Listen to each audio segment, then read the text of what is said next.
as a new agent, that job that you hated, that you did for 6 months, someone could have killed you, something bad could have happened. Yeah. You made $60 a week and you still did it every single day because it was your job.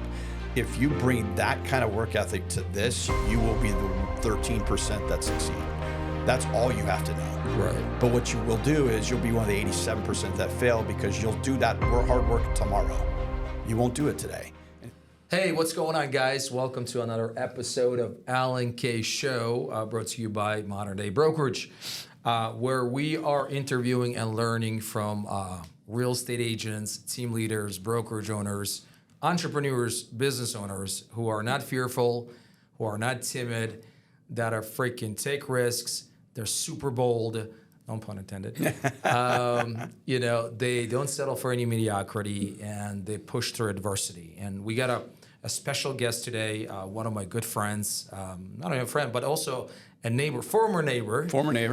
This guy's been in the real estate world since 2002. He got licensed 2009, had a boutique brokerage, ran a successful team of 5 agents, did $45 million in sales. And then he decided to merge with the mega team, the Loton team. Probably they're one of the biggest in the country. For sure. Was a coach for Tom Ferry for a few years. And now he is VP of Development, the big shot, for a local title company. I would call them a startup company, but I think they surpassed every expectation out there and became one of the top title companies, escrow companies in the state of Arizona, Navi Title. So welcome, Lance Billingsley. AK, always good to see you, my friend. All right, always, brother. We seem to run into each other somewhere, somehow, all don't the we? time, and we're planning to do this for many months, and finally we got this thing happening, and happening at such a short notice. But all right, for those individuals that not are familiar with you, don't know who you are, just kind of tell us a little bit about yourself and kind of like your story, man, your journey. Gosh, my journey. That's a good question. I think I've had probably 3 real estate, maybe 4 real estate careers in my 20-year journey, right? Started out as an appraiser. Actually had a business prior to 9/11. Sold that business almost a week before 9/11, and then everybody panicked, right? Decided to take some time off, and then figured out at the San Francisco airport, talking to my aunt, I said, I think I'm going to be a real estate agent. She went, don't do that. No one's buying houses. Go be an appraiser. That's a good job. So I became an appraiser. At the time, the U.S. News and World Report called it the second best job in the country, actually. So I decided I'm going to go do that, and rode the wave and appraised a ton of homes by myself, 16, 18-hour days for about 7 years. Then the crash happened. Decided to get a real estate license, and then that really pushed me out of appraising and into real estate, and thought I can't do both efficiently like I want to. Yeah. And then, like you said, my buddy had a little boutique partnership in a real estate company, and we did that, and did the team thing as it was coming. Decided to merge my team when the iBuyer situation started happening. Ended up that the group I went to, there were 5 of us that helped Zillow launch their home buying services throughout the country. They relied on me to give them all their pricing on what they were purchasing for. Then started helping them build a national platform, and then they launched a service called Zillow Flex, which is a pay-for-lead, not pay-for-lead actually, it's a compensation at the back referral lead. Yeah. We launched that too. Yeah. Did all that, man, like I'm saying, that's 3 careers right there, my man. So the opportunity for Navi came along in January of 2021, and I thank you for the kind words you said. We ended up just outside of second place in the market. So you guys are number 2 right now? We're number 2 in the market right now. Yeah, we have 6 office locations, expanding to another state later this year, and we'll open 2 more offices in the next 3 months. Just opened our Goodyear location 2 weeks ago. So yeah, we have flown. It was the owner and I for about 3 months sitting in a room going, what do we do now? Yeah. And now we have a little over 90 employees. So it's been a rocket ship, man. It's been awesome. Yeah. So let's start from the beginning, right? So you got your real estate license back in 2009. Okay, you started selling real estate. You know, right? I didn't. Oh, you didn't? I did. Well, selling is a vague word. In Right. 2009, there was literally the meltdown, and like exactly. So it was a meltdown. it was nothing. Right? There was nothing to how sell. many? I mean, at that time, there were like 60,000, 50,000 homes in MLS at that time. Something crazy, Something right? crazy, right? So there were not that many transactions, Nothing. right? Okay, so There was nothing to appraise. What made you to get into the real estate in the perfect time? Well, there was nothing to appraise, so I couldn't appraise anymore. Yeah. So what I did actually is, I don't know if you've ever seen the like Phillips Law and Associates. Remember them back in the day? Yeah. They were running bankruptcy commercials literally every 30 seconds. Wow. And I knocked on their door one day and I went, "Hey, I'll appraise all the properties that you're doing in Chapter 13." So that literally kept me afloat. I could have done. How much were you charging for those $200 appraisals? for an appraisal at the door. Yeah. It was an appraisal that went straight to the consumer, and then they had to use it for Chapter 13. Chapter 13 eliminates all unsecured debt, so they needed a valuation on the home. So that at $200 a job, I was probably doing 5 or 6 a day. So you're making about $1,000 a day. Yeah, I was making good money. That's pretty good for money. grinding, Yeah, right? And I was working. You know, you'd work 3 days out in the field and then 4 days in the building, putting all the reports together. Yeah, So yeah. it just generally kept me afloat. And I thought, you know what? I'm an appraiser. Real estate agents are probably going to need me. I thought it was much more important than I really realized that I was, and decided to go sit through classes and get my license. I get out. I go work at a group that we'll just leave it as a group, and they had nothing to sell either, but they had an account with Bank of America in foreclosures or short sales. So I don't know if you remember Cash for Keys. Yeah. I did Cash for Keys for over a year.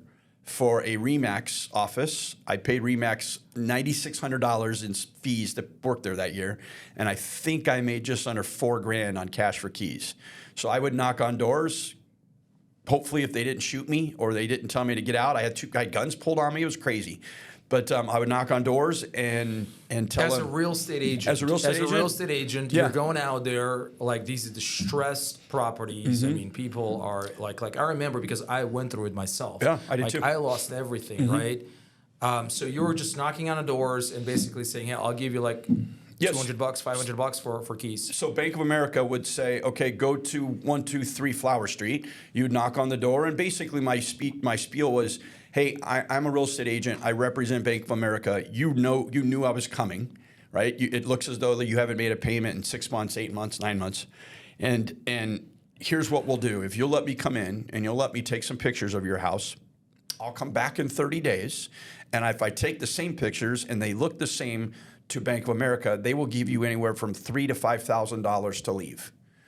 But it depends on how you leave the house. That's why it's important. So we did tons and tons of those. It was a very demanding job because there was always the equator line was, you always had a task, right? So by this time you had to have this photo uploaded. By this time you had to have this contact. By this time you had to have, what the MLS had said before, whatever it needed, you had to have all that. They would take the homes back and then we would get a fee, and it was anywhere from, my first check, Alan, was $40, man. I had a $40 commission check doing Cash for Keys. So how are you getting paid? So like if they're, let's say, vacate the property. Yeah, they vacate the property. That's how you get paid. Yeah, they give the brokerage a piece. Yeah, a percentage of. And that was $40. And my piece of the piece was $40. $40. Yeah. So what kept me going there was they realized I could do valuations tremendously fast. So I became the king of BPOs because they would pay me $40 to do a BPO. So I said, I'm done going out for Cash for Keys. That's dangerous. And no one's happy to see you, and it doesn't go well, and you're out there and it's pouring rain, and it's mud and all that nonsense. And I said, I'll just sit in here and do BPOs for you. So that's how I paid my bills, is I did BPOs and I did appraisals for people in stress. Yeah. So what was happening during that period of time? I mean, like you said, paying your bills. I mean, financially, you probably were kind of like stretching yourself, I'm right? like you. I lost my house. I lost my truck. So you lost your house. Yep. You lost your truck. I lost everything I had. How was the family life at that time? I was dating the woman who became my wife. Unfortunately, we're not married any longer, but I was dating her at the time. We rented a house. Did you have any kids at that time? I had my son, who was probably he would have been 10, 12, somewhere in there. My daughter was born in 2009. And we just went and rented a place. Thank goodness she was a doctor and was able to keep us going and keep us afloat. And I just was grinding any way I could do to figure it out.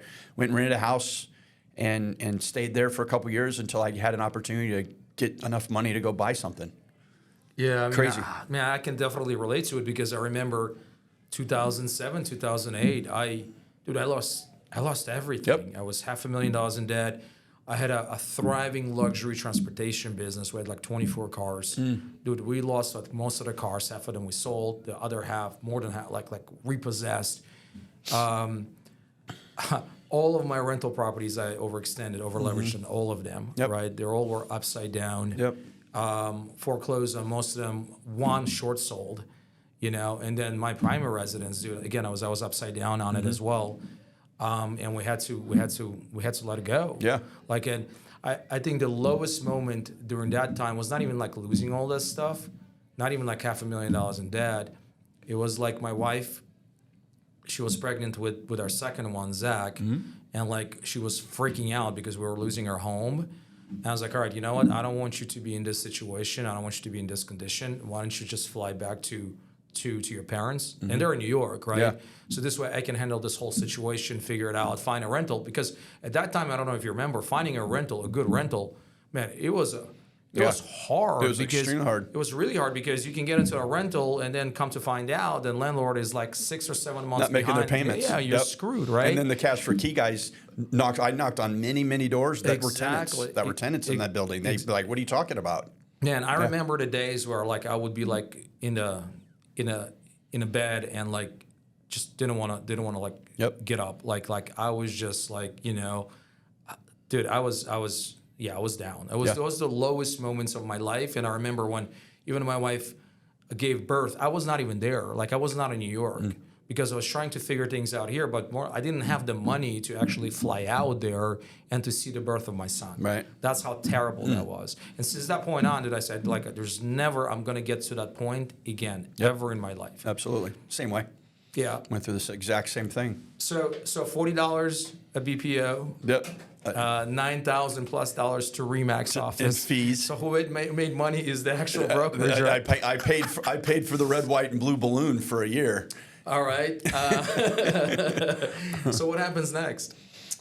A funny story. I don't know that you know this actually. In 2012, I would meet what was my business partner up at there was an old coffee shop at the corner of 83rd and Deer Valley. Little coffee shop over there in the corner by Sonic. 83rd and Deer Valley. No. Okay. I remember. I think there's a coffee shop there right now. It's another one, but it used to be a different one. Okay, we would meet there every morning, and I was going to work. Right, I was telling my wife now that, hey, I'm going to work, and my buddy and I would sit all day and talk about sports, talk about life, talk about everything. Right, this is 2012. So you're like man. One of those agents that that using that rocking horse analogy. You're sitting on that horse, and you go forward and you go backwards, and you're kind of doing the busy work. I'm riding a horse. Yeah, you're riding a horse going back and forth. Right. Okay, so you're just talking about sports. We're just hanging out because there was in 2011 and 12, man, there was nothing to sell. So you were not like doing like short sales. I mean, you're like I didn't know enough to do them. I had no experience in anything. All I knew was. So hold on, your wife is working. She's a doctor. She's working, and you're talking sports. And I'm talking sports. Yeah. And if you want to talk about an ego kick when you come home and go, "How was your day?" and I'd go, "Oh, we were busy. We worked hard today." What are you talking about, man? We sat and hung out. So I'll tell you, the funny story is in 2012, in 2012, I actually applied at Home Depot. I had a college degree. I had been in real estate for a decade, and I applied at Home Depot. And this is a good story for people that are out there, because people in real estate, everybody has thought of quitting. Every person has thought of quitting. Most of them today have thought of quitting, right? We all have. Dude, the first 6 months for me was a nightmare. Brutal, right? And you're going, why am I doing this? I can go get something safe. And I didn't get hired. And You did not get hired with a college degree? I didn't get hired with a college degree, and I didn't even get a call with a college degree, and haven't been in sales for a decade. And in my podcast, one of the things is I say how it's basically, what did you overcome to get to where you got, right? Yeah. And that was my I think that the Home Depot human resources department for not hiring me. It was a blessing in disguise. It was. If you think, yeah, absolutely. What would my life look like now? Yeah. You know, who knows where you would go. So, for the people that are listening and watching, you never know who you're meeting or who you don't meet. That is the person that changes your direction, right? So went and applied, didn't do that, and so it gets to 2013. It's still really nothing going on, and I figured, okay, what do I like to do? I like to coach. I like to teach. How do I get into teaching? So I decided I went to our local association, knocked on the door, and went, I've been an appraiser. Can I teach it? And they went, sure. Go ahead. Build it. You have to build the platform. Build the following. You have to build a platform. You have to build the class. You have to fill out 60 pages of paper. And I know nothing about any of it other than, okay. Yeah. And that was another thing that kept me moving was I started teaching classes. I started teaching new licensee courses. And I figured, okay, if I can do this 2 days a week for a full day, that'll continue to give me enough money. Plus, it's just getting me through until I realize how to get into real estate and do it the right way. And then, like we said, the team thing kind of started to catch on, and we thought, you know what, let's go try this. We don't have any overhead anymore. Let's go have someone take on all of our liabilities. So we went and did that, and we caught fire. The first 5 people I hired, Alan, I hired out of real estate school. 4 of them had never sold a thing, and all 4 of them either run or are intricate in a major real estate brokerage these days. One of them is quite a high up with Zillow. One of them owns his own construction real estate company. So they all have survived and somehow made it through all that time. But that's how I knew I could do it. Is I knew, okay, if I can get people, I can show them how to do it because I can coach and I can teach. Yeah. And that's where things changed for me. Yeah. So you talked about like not getting that job with Home Depot, right? And like, it's interesting, right? Because most of the people, when they kind of hit that roadblock, that challenge, a significant challenge in their life, like a lot of people, I feel like, and agents fall under that category as well. They kind of like retreat, right? They go to their safety zone, right? They go to something that they're comfortable with. Right, that can be a part-time job. That can be getting another job or whatever that is, right? And I'm not judging. I mean, you have to do what you have to do in this situation, right? So what made you, instead of like saying like, hey man, I have to go get another job because like I haven't really producing, I'm not really making that much money, obviously coming home and kind of telling my wife that I'm super busy, but in reality I'm not. Like there's no income coming in, right? Like what made you to kind of like actually like pursue the real estate, go forward? Because even with building a team, and we're going to touch on it right now and talk about it and expand on it, but like instead of like saying, you know, maybe I should go get another job. It's not Home Depot, maybe it's Costco, maybe it's Lowe's, maybe it's another place where I can go get a job, get that weekly or bi-weekly salary or hourly pay, right? And have like security in my world, right? A safety blanket in my world, right? So what made you to kind of say, you know what, screw that, like I'm going to continue a path towards the real estate? Well, it's funny. Home Depot was intentional, and the reason is I knew that people were coming in to either fix up a house to sell, or they were moving into a new house and they were trying to fix it up. So I figured 50% of the people coming in there are probably fixing up a house that they need to sell or that they're trying to maybe possibly sell. And I could talk to them. It was strategic. It was strategic. I'll just talk real estate with them. Smart. Because I mean, the first 2 years, I never even wrote an Arizona contract because everything was written on the contract that Bank of America wanted it, right? So I didn't even know how to write the contract until 2011-ish, right? Yeah. I've just never... like losing and shutting it down just is not ever been an option for me, right? It may not always be the path that is the straight line from A to B, but there always is an option that you can get there. And it really built a lot of character for me and some calluses, right? It built a lot of character for me in going, okay, you've been through what is without a doubt at this point the worst possible timing ever for real estate. And you're coming through it. Yeah. And now you've figured out your niche. My niche became coaching and mentoring and training. Yeah. And I thought, okay, I can do this. Just let me recruit. I had my partner at the time who's I just had breakfast with this morning. He's an extremely powerful guy in our local real estate, does a great job. But what's his name? Billy Hobbs. Okay. Yeah, he's COO over at Loton, doing all their things, Gotcha. all their stuff that they're doing. So love them, his family, and just good to see him today. But what we figured out was what I was really good at was talking to people and getting people to understand and buy into the program. What he was good at was operations. He didn't want to be out front. He wanted to be in the back. So he built our CRM and he built our lead gen and he built, our processes, because I would have never been able to do that because I didn't know how to do it, right? Yeah. And I went out and found the talent and then coached the talent. I became a coach with Tom Ferry at the time, so that helped as well. So it was back in 2013. 13. Yeah, 13, 14. At that time, you were already working with Tom Ferry. Yeah, I went to work with Tom in 2014, and I was there for almost 3 years.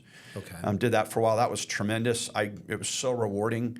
I have learned the best way for me to have become very good at real estate is by listening to people that are better and coaching tremendous high earners. I had at the peak, I think I had about 45 clients weekly. So, and they were all over the country. In Canada, I had one in Mexico. So it was a rewarding experience because you got to learn a lot while helping. Yeah. And teaching's the same thing. Like when you teach new licensee courses and there's 18 of those and every one of them is a subject for 4 hours, you better know the material. Yeah. So it forced me to learn the material. Right. So all of it was, when you asked the question of why didn't you quit, I had everything that was pushing me through, going, you're gonna be fine. You're gonna be fine. You're gonna just keep learning. Take this as a learning experience. So then when you're ready to go, you can go. So 2013, 14 is when things just kind of, even our market started to pick up. Oh, absolutely. That's when I got licensed as well in 2013. Yeah, which was good timing. My timing has always been a little funky, but your timing is right on at 2013. Yeah, but I tell you, it still took me like freaking 6 months. Yeah. Like it took me 6 months, thousands and thousands of cold calls, because I decided to pick probably the most difficult lead source out there, which is expireds and cancels. Sure. And I was pounding the phone every single day for hours, and I was getting rejected. And I remember going on listing appointments and getting rejected. And during the same period of time, like I started having GI symptoms, right? So come to find out, I had an autoimmune disease, ulcerative colitis. So I don't know if you're familiar with that disease, dude, but you're going to the bathroom, number two, as much as 15, 20 times a day. Wow. No joke. They can't live that way. Yeah, it's hard. It's really difficult, right? And then also come to find out, my dad is diagnosed with colon cancer in the same period of time. 3 kids under age of 5.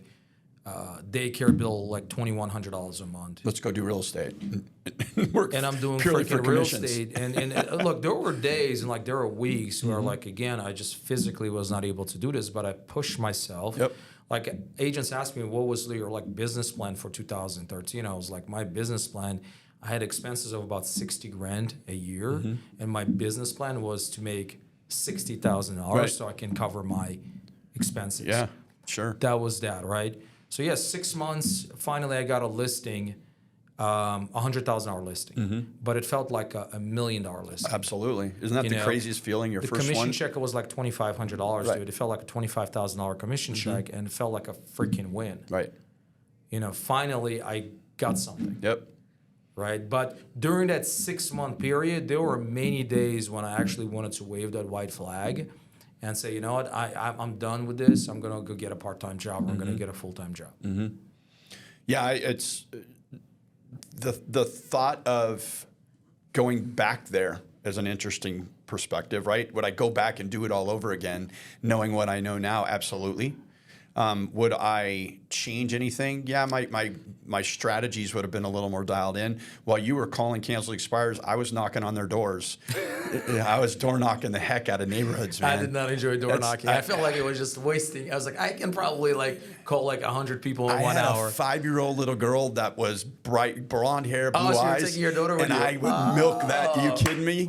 It's babies and dogs, man. Are you kidding me? You have one of them with you. Yeah. And then you would just, oh, well, that's awesome. You want to talk about real estate. Yeah. And that's when valuations of having been an appraiser for a decade and done so many homes, thousands and thousands of homes I appraised. And that now it's starting to kick in. I'm going, oh, now everything's merging and now it's just hard work. I understand the product now and I can do valuations better than a 40-year agent, right? That's been doing this forever. I can give valuations. I just need to be able to talk the game, and that taught me how to talk the game. Was knocking on doors and just going, hey, let's talk real estate.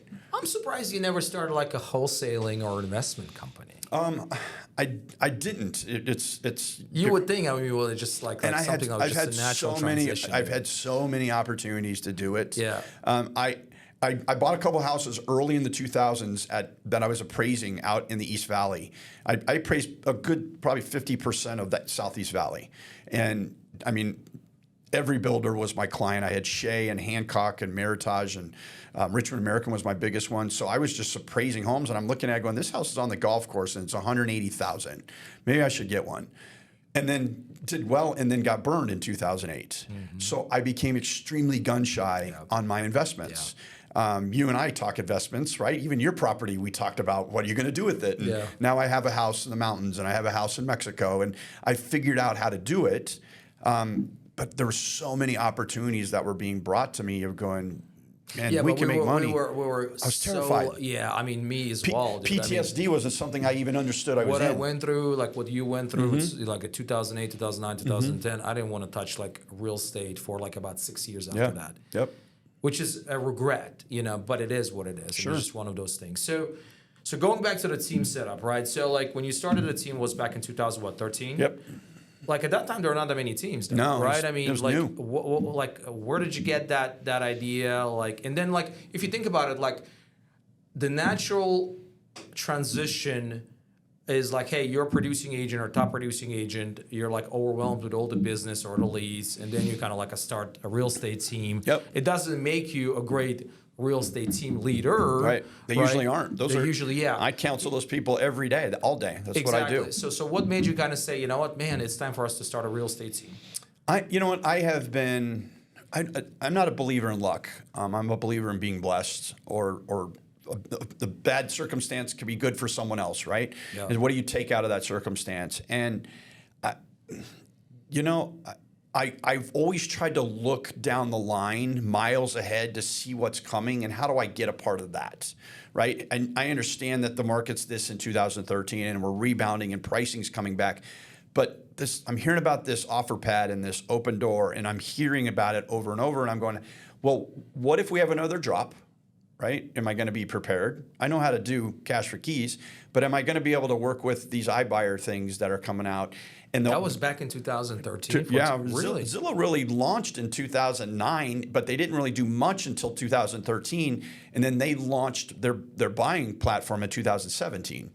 So, but Open Door and OfferPad were the two that were doing it, and really kind of, you remember they had a pretty big market share of what we were doing. So I thought, well, that could be the end. So how do I get ahead of that? So how do I get ahead of that? I stop having a brokerage and let's go build this team thing, because now that overhead and the liabilities that I was carrying all the time, I no longer have to, and I can have a business inside of a business.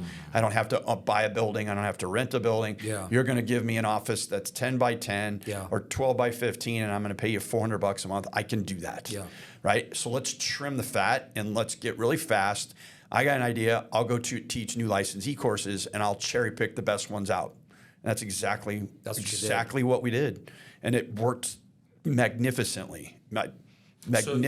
So you picked the right agents. I did from the get-go. Right out of the. I was completely opposite of that. I remember my first year as a team leader, I hired 5, and literally after about 7 months, 6 months, only one left. Yep. Like the rest of them were just not a good fit. They're no longer in real estate.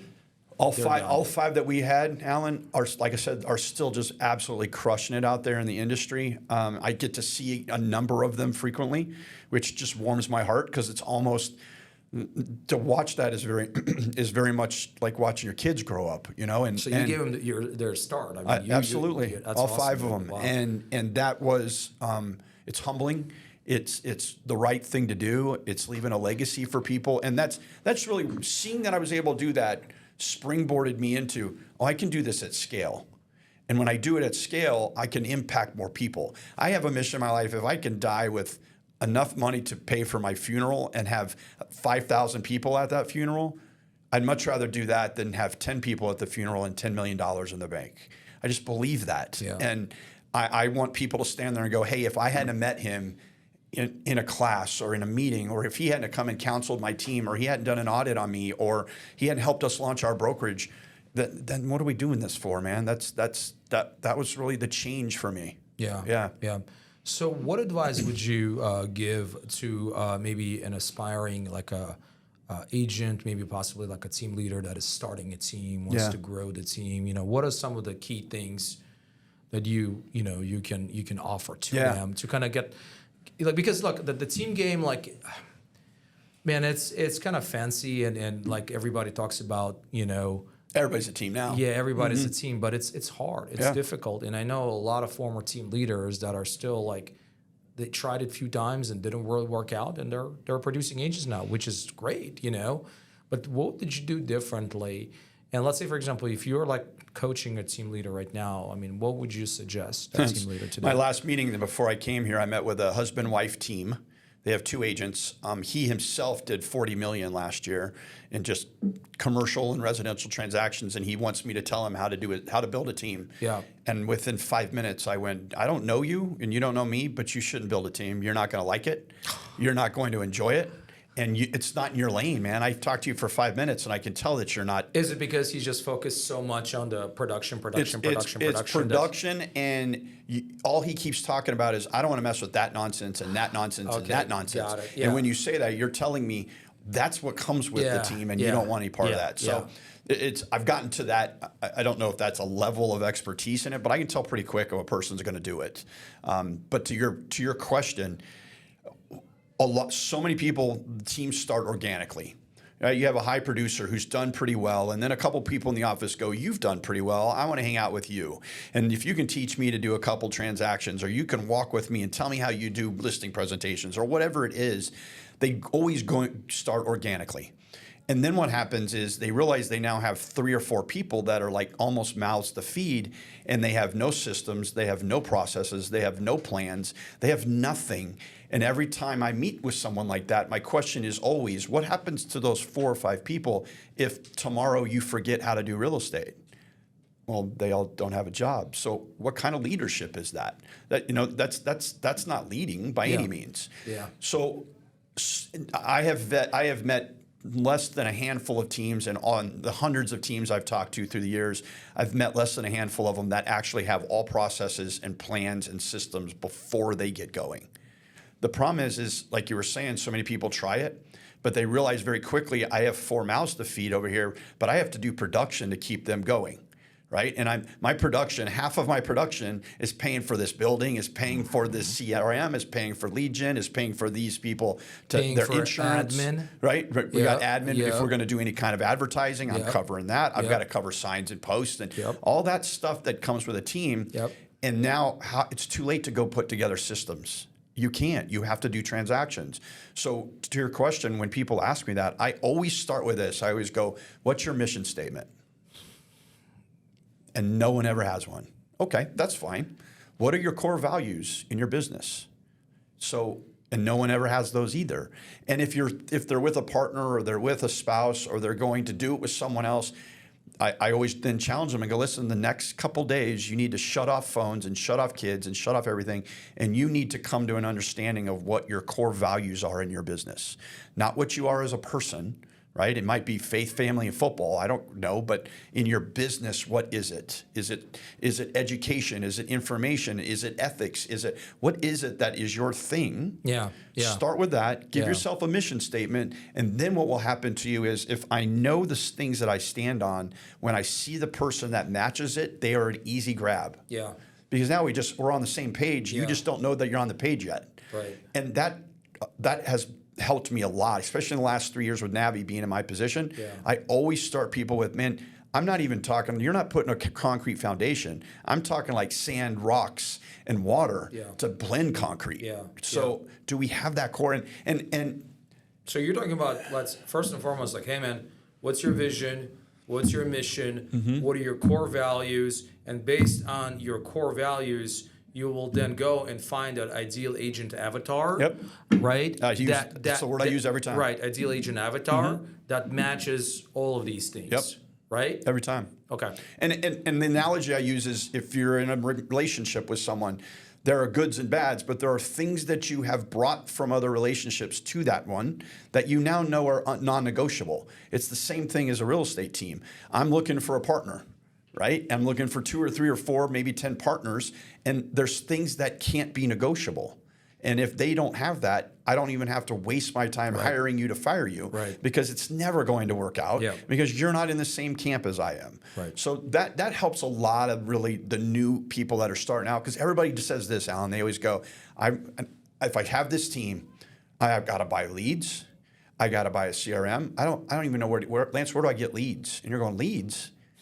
But leads should be a year from now, man. Like because or it's the opposite actually. Like I got a bunch of leads. I'm paying, let's say, Boomtown, Real Geeks, Sync, Wailopo, and I want my agents to work those leads. And they create a team because they have too many leads, or the leads that they don't want to work. They want the agents to work. They don't have too many. They just have ones that they don't want to work. Right, or they don't even know how to work those leads. And they always call it a pond for some reason. I don't know. Everybody calls it a pond. I still don't know how that happened. That's where the leads die. Yeah, everybody. Jeez. And you're just like, what are we doing, man?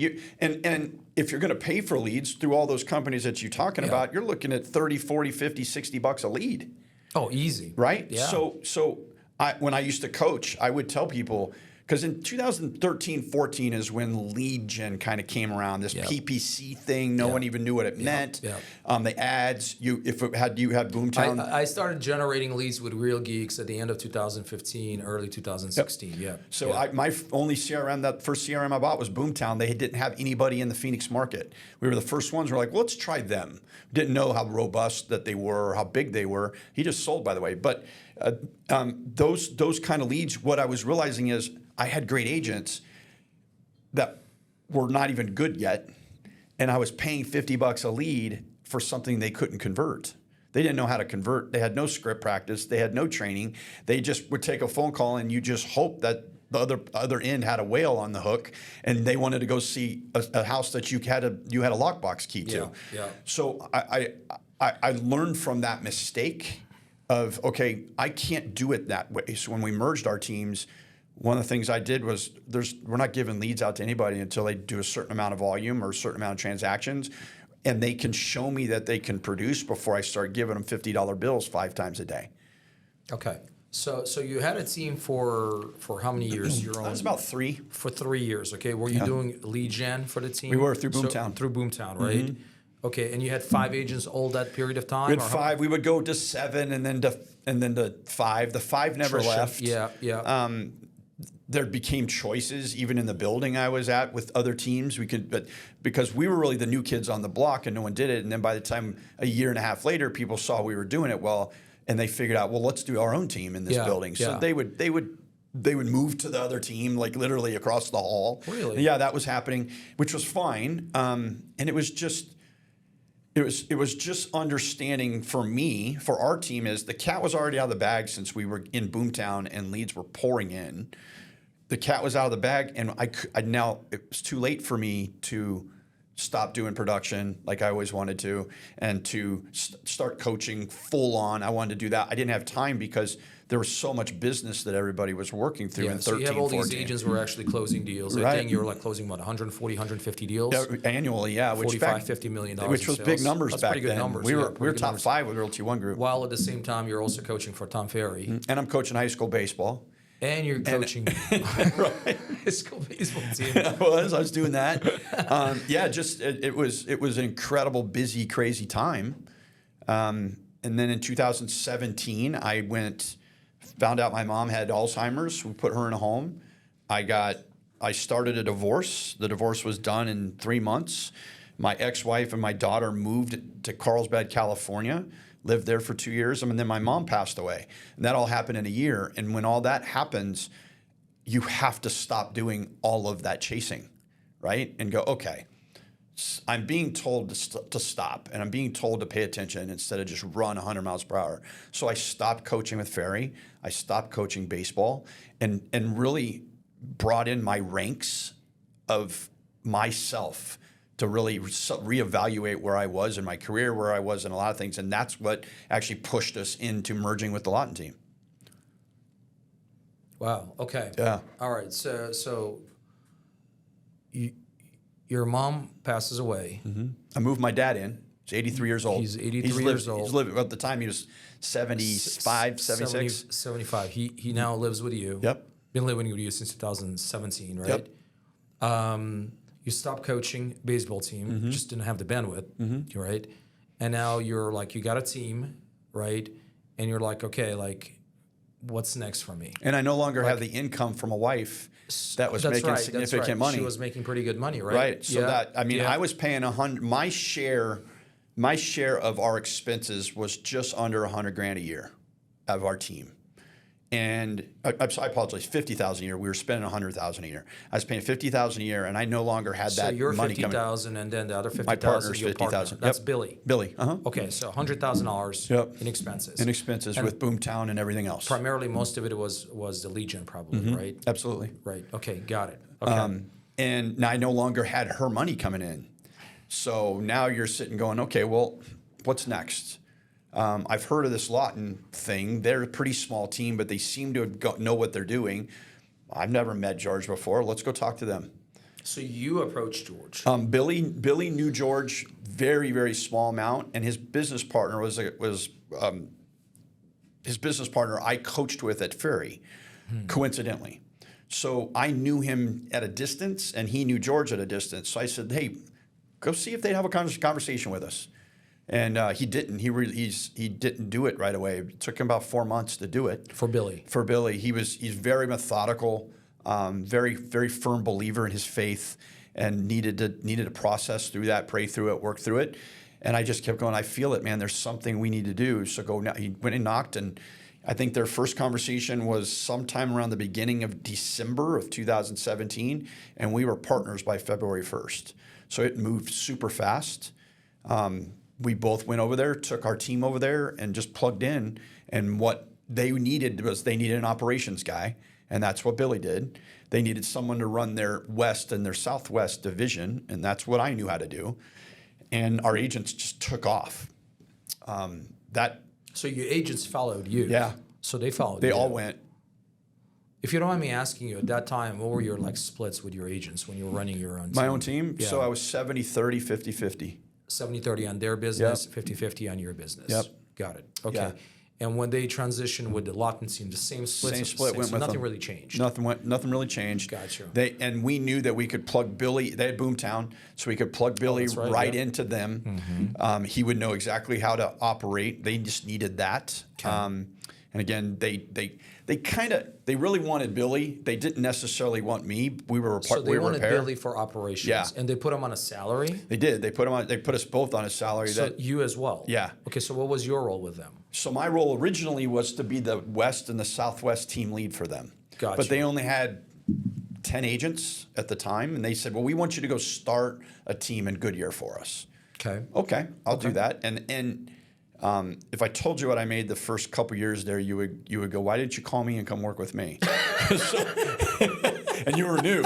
So, yeah, it was bad. But it was kind of a package deal. But why did you agree to it, though? I mean, my goodness gracious. I mean, you're making pretty good money as a team leader. I'm sure you were making pretty good money as a Tom Ferry coach. Yep. I mean, I don't know how much they. It was good. It was pretty good money, yeah, right? it's almost six figures. Right. So you got that going on, right? Like, my goodness, I mean, you can even go and sell real estate and make pretty good money as well. And I was doing deals. You were doing deals as well. So why agree to essentially having, and no disrespect to the team leaders out there, but basically a glorified babysitting job? Yeah, it is that. Getting paid a fraction of what you're actually worth. Yeah, because like I said, I was reeling. I was in such a bad spot with everything that was happening, and so my daughter, my ex-wife at the time, she gets a job as a dean of a university in Southern California, and she goes, I want to take our daughter. And I said, fine, I'll figure it out. So You said fine. every other Saturday morning, I caught the 6:30 flight on Southwest. I landed there at 7:30 and I was at her house by 8:30. We would hang out for the weekend and I would fly home 6:30 on Monday morning, return my car. It was just every 2 weeks, rinse and repeat, because I wasn't going to let that relationship just go away. So that was a grind. So I had that was an expense that's now on top of me, that $1,000 every other weekend, right? So a lot of that's going on, and I'm going, I don't have the bandwidth anymore to go deal with that situation and still lead and still give my team what they deserve and grow and not have that extra money to cover the overhead. And I just figured this has got to be the way I'm supposed to go. Yeah. And I mean, gosh, thank goodness I did, but there were a lot of tears. There were a lot of hard nights. There were a lot of hard days. And I was I had a top 5 team. My baseball team was number 3 in the country when I left. I was on this roll. I was Tom Ferry. I was moving up his kind of scale where he was going. There was an opportunity to speak for them nationally. And I just went, I can't give any of this anything anymore. I don't have it. And all of the stuff that was happening with my mom my mom was my closest person in the world. And when all that is happening, you just go, all right, reset, man. Let's get what's back to priorities. Pay attention to your daughter. If you go somewhere that they need you, that's cool, but it'll allow you to get out every other weekend if you need to, right? Mm-hmm. And that's how I survived it, man. It was hard. Yeah. So 2 years building a team. Mm-hmm. You said you started with about 10 agents, 10, 11 agents? Over at Loton? Yeah. Yeah, I don't know if they had 12 agents when I came in. Gotcha. Yeah. And within 2 years, how many agents were you able to My manage? side, within just my side of the West, when I walked out, I had 72 agents. So that were under me. Going from less than 10 agents to over 70 agents. The whole company in the years that I was there went from less than 10 agents to pushing 200. 200 agents. We were in Southern California and Tucson. Okay. And obviously here and the East Valley and the South Valley. Okay. Yeah. So how were you able to recruit all of those agents? A lot of them out of school. Out of school. But I am So were you teaching in school at that time? I was, because I knew it worked. Okay. Right. I knew that I could sit in a room of 50 brand new people sitting in a class, and I can tell you within 3 minutes the 5 that will make it. I can tell you every time. Really? And I don't miss. Right. So what exactly are you looking for? Are there any specific attributes? I'm always listening for who asked what questions you're asking, because they all ask questions, right? They all have. If you're asking a question that alludes to you understanding what you're absorbing so far, or if a person is in a class and goes, well, I'll give you a little cheat code for it. What I always do at the end of the first hour is I always open it up and I said, here's what I'm going to do. I'm going to give you 10 minutes to ask me any question about real estate that you want to know. And it usually turned into 20. And that 20 minutes, it was my way to throw it out there for people to see what they would ask. And if a person goes, well, what CRM should I think of using? You talk to that person. Right? I'm not going to have to train you on that. But when you have, again, if you have a person who goes, well, what are the splits? What's a good split? Nope, you're not one of the people I'm going to. So it was easy to really scan through it really fast. And I mean, the people, gosh, Alan, the people I've pulled out of real estate school, the amount of money that those people have made is unbelievable and great. These are brand new out of school. Brand new agents. And again, most of the brokerages out there, they don't want to touch brand new, right? They're like the success rate is less than 10% or less than 20%. Right. These are brand new agents going on a team and becoming top producing agents in less than 24 months. Yeah. Oh, I most of them, if they weren't doing 20 to 25 transactions in their first year, they were slow. Wow. Yeah. But so in between that, when we go over, they go, we want to put you on the Southwest team. Just go generate it yourself. Oh, okay, I'll do that. So you put them on a team, and you're not handing them leads. You're like, dude, just go find your own business. Yep. I'm gonna teach you how to work Sphere. I'm gonna teach you how to work farming. I'm gonna teach you how to work open houses. I can give you all that stuff. That's easy. Were you getting any pushback from them? It's like, well, you know what? I really would like leads, or another team is offering me leads, or another brokerage getting me leads. They would ask, and I would say, so show me how you're going to convert it. I'm going to give you the skills that you're going to have for the rest of your career. Converting online leads to me is a heroin drip, because you're always chasing that high, the first high. Yeah. You're never going to get the same high. And what the problem is with online leads is what is an addict doing? Whatever they're addicted to, they're always chasing the next hit, whether it's gambling or drinking or anything. It's just a dopamine hit. You're always chasing the next one. So I know that if on this phone call they don't say the things I want them to say, I can hang up and wait for it to ring again. Meanwhile, I'm going, that's $50 of my money, right? So I that's how we converted them to doing it that way. The thing that we changed was as soon as I came in January. In March, actually the end of February, I'm in a meeting and there are like 5 of us in the meeting. And they announced that there's this new iBuyer that George has partnered with. We can't tell you who it is, but there's a new iBuyer coming in. And what we need, if any of you can find someone to do valuations, that's what they need. And everybody looked around the room and they looked right at me and they're like, aren't you an appraiser? And I went, yeah, I'm an appraiser. He said, well, hold on, everybody stop. They literally went and got an NDA, brought it in, and said, we need you to sign this. I sat there and I signed it, and I saw... So hold on, so you're an employee of the company? I was an employee of the company. Like, hey, man, we still don't trust you? Yeah, everybody's in an NDA. Well, and so when Zillow launched, they actually named themselves Magellan, right? It was this code word of a company called Magellan. So all you kept hearing was Magellan is going to be the new iBuyer in the marketplace. No one knew who it was except for George and a couple partners. And they immediately went, you're signing a Magellan NDA. And as soon as you sign that, we'll tell you who the company is. And so I signed it and I went, okay. And they went, it's Zillow. I went, holy shit. Zillow's coming into town to buy homes and they're using us? Yeah. Okay. What do we got to do? And we literally bootstrapped it. And 5 of us went into a building and just said, all right, here's what they want. Here's what we're going to do. They had 5 people doing it at the time. The 10 of us would meet constantly. Zillow had five of their own employees there. They had about 10 of their own people at a location downtown Phoenix. Okay. And we had 5. We had George who was doing dispositions. Yeah. We had Billy who was doing acquisitions. Yeah. We had a TC who was doing it. We had a person who was basically the liaison agent, and me as doing the valuations. And so what they would do is they would say, here's 5 houses we want to buy.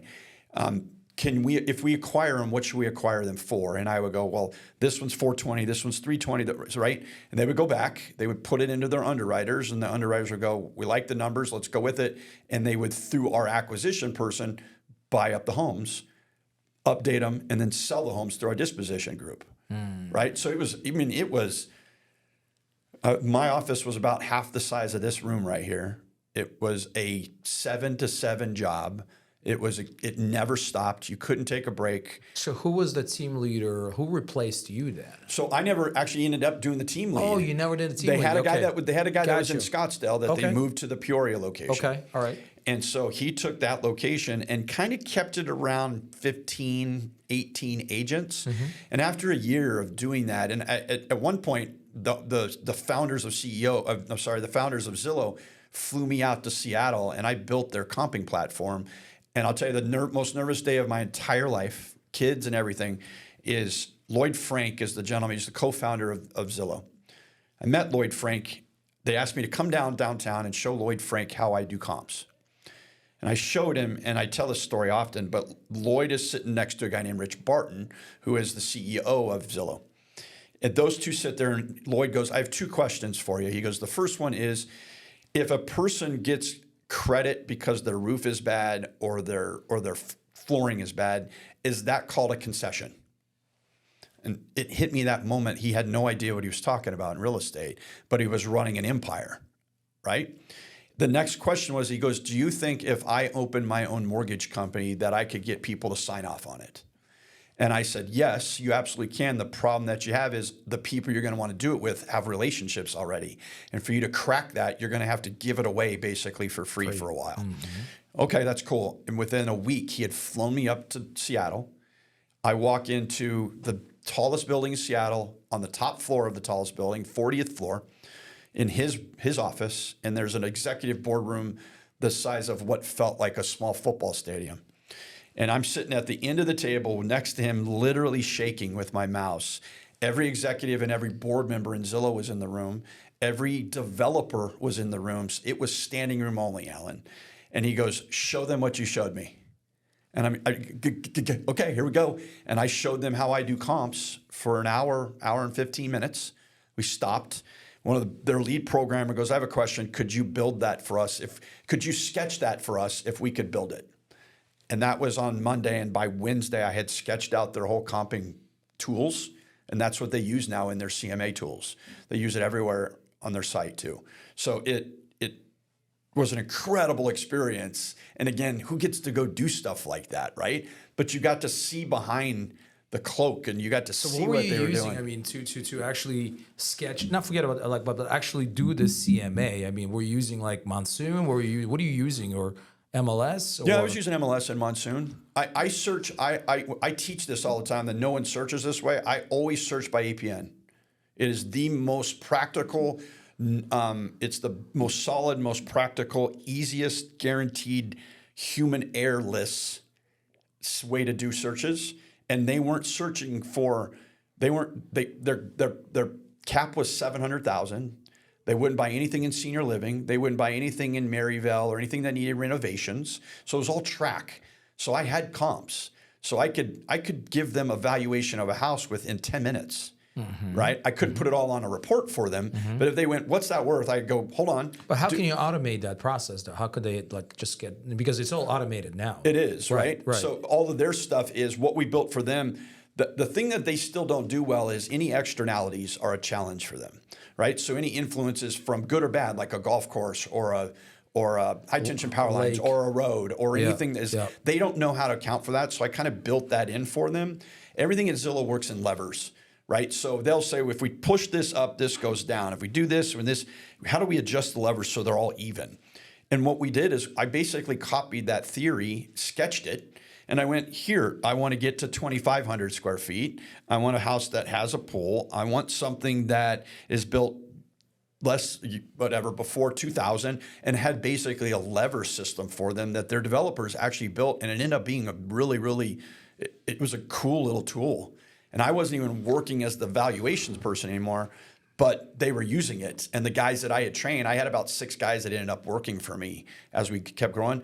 Those guys were using their tool that I had built. It was super crazy surreal to be doing that. Yeah. I told you, I got a story, man. So like, all right. So like, did they pay for it? No, they didn't pay me $1 for it. They didn't pay me a nickel. They don't pay anybody for anything. No way. They do not do that. If you do something for them, they take it. Wow. Yeah. Pretty cool though. It's a cool story. I didn't go there expecting to do anything other than show 3 or 4 guys how to do valuations. Right. And I'm sitting in front of Spencer Raskoff and Rich Barton and Lloyd Frank and Stan Humphreys created the Zestimate. All those guys are, and now Lloyd is going for the next. I was supposed to leave that night, and Lloyd goes, "You're not going." I was basically Lloyd's sidekick for 2 days in office meetings. All day, every day. He just went, come to the next meeting. Just come with me to the next meeting. It was unbelievably surreal. Lloyd Frank, if you don't know him, at 14 years old, is the youngest. He was the youngest intern ever for Bill Gates at 14 years old at Microsoft. He was on the first board of Netflix. He started this other little side company called Expedia. And then he recently started another little side company called Grubhub. So he started all these things. And you're talking billions that the guy has in the bank, flies private jets, does all his stuff, and I'm his sidekick for 2 days and having dinner with him. And it's just super surreal, right? Went and played Topgolf with him, like just weird stuff that you're just going, how did I get here, man? Thank goodness Home Depot didn't call, right? Yeah. So those kind of things just kind of, what I didn't realize at the time is I was becoming super well-rounded at what's happening in the industry, what is coming in the industry, how to respond to it. And oh, by the way, I know that guy and I know that guy and I know that guy. And that's where I immediately went, okay, George, I don't want to do valuations anymore. I'm tired of being in office. But I know enough people that if you put me in the West Valley to start this team and let me run this team, we're going to expand, I promise. So he took the guy he had moved from Scottsdale to the West. He moved him back to Scottsdale. I got the West, and then within a year, I had 72 agents that were working for me. And I was doing, we did $1 billion 4 years in a row, and I was doing 450 million of it, just my team. With 72 agents? With 72 agents. Wow. Yeah. Wow. Crazy, man. Crazy story. Right. Yeah. How much of that business was Zillow business? Probably a good 40%. 40%. Yeah, but that well, for the company, that wasn't coming. I wasn't getting that business there. Like that was its own entity, the Zillow. So the that Zillow was platform. completely separate Right. entity. Okay, Yeah. got So it. the company was doing $1 billion plus. The first year I think my target was 300 million, basically just doing resale business. All right. The next year was when Zillow said, we want to start this Flex program, which is a referral base. You pay a referral fee Yeah, at for the closing. people that are not selling directly to Zillow, Right. you get to list. Well, they had a premier agent platform, which we all knew is it's pay for a zip code, right? I could pay as long as I'm in the top 3 of a zip code, they would send me leads. Yeah. What they realized was people weren't taking those leads. Zillow was saying, "Fine, Alan, you paid $10,000 for it. We sent you a lead, and you never even called them." So the problem is those people think Zillow is failing them. So what they decided to do is Zillow decided to bring it all in house, work with exclusive partners around the country, and say, okay, instead of you paying us up front, pay us a 35% referral fee at closing. Yeah. They launched that with me and 5 people again. They went, all right, give me 5 agents. I put 5 agents into the pool, and we were off and running. First team in the country to do it. And we're smoking it, how busy we were. And I had new agents doing 40 transactions, Alan. Like it's insanity, right? But everybody was flying and doing so well. And that's when I left, I think I hit around 440 million, 450 million my last year that I was there. Yeah. Yeah, that's crazy. It's craziness. Wow. Yeah. But when you have that kind of volume, you learn transactions so fast, you can't help. You learn all kinds of funky things.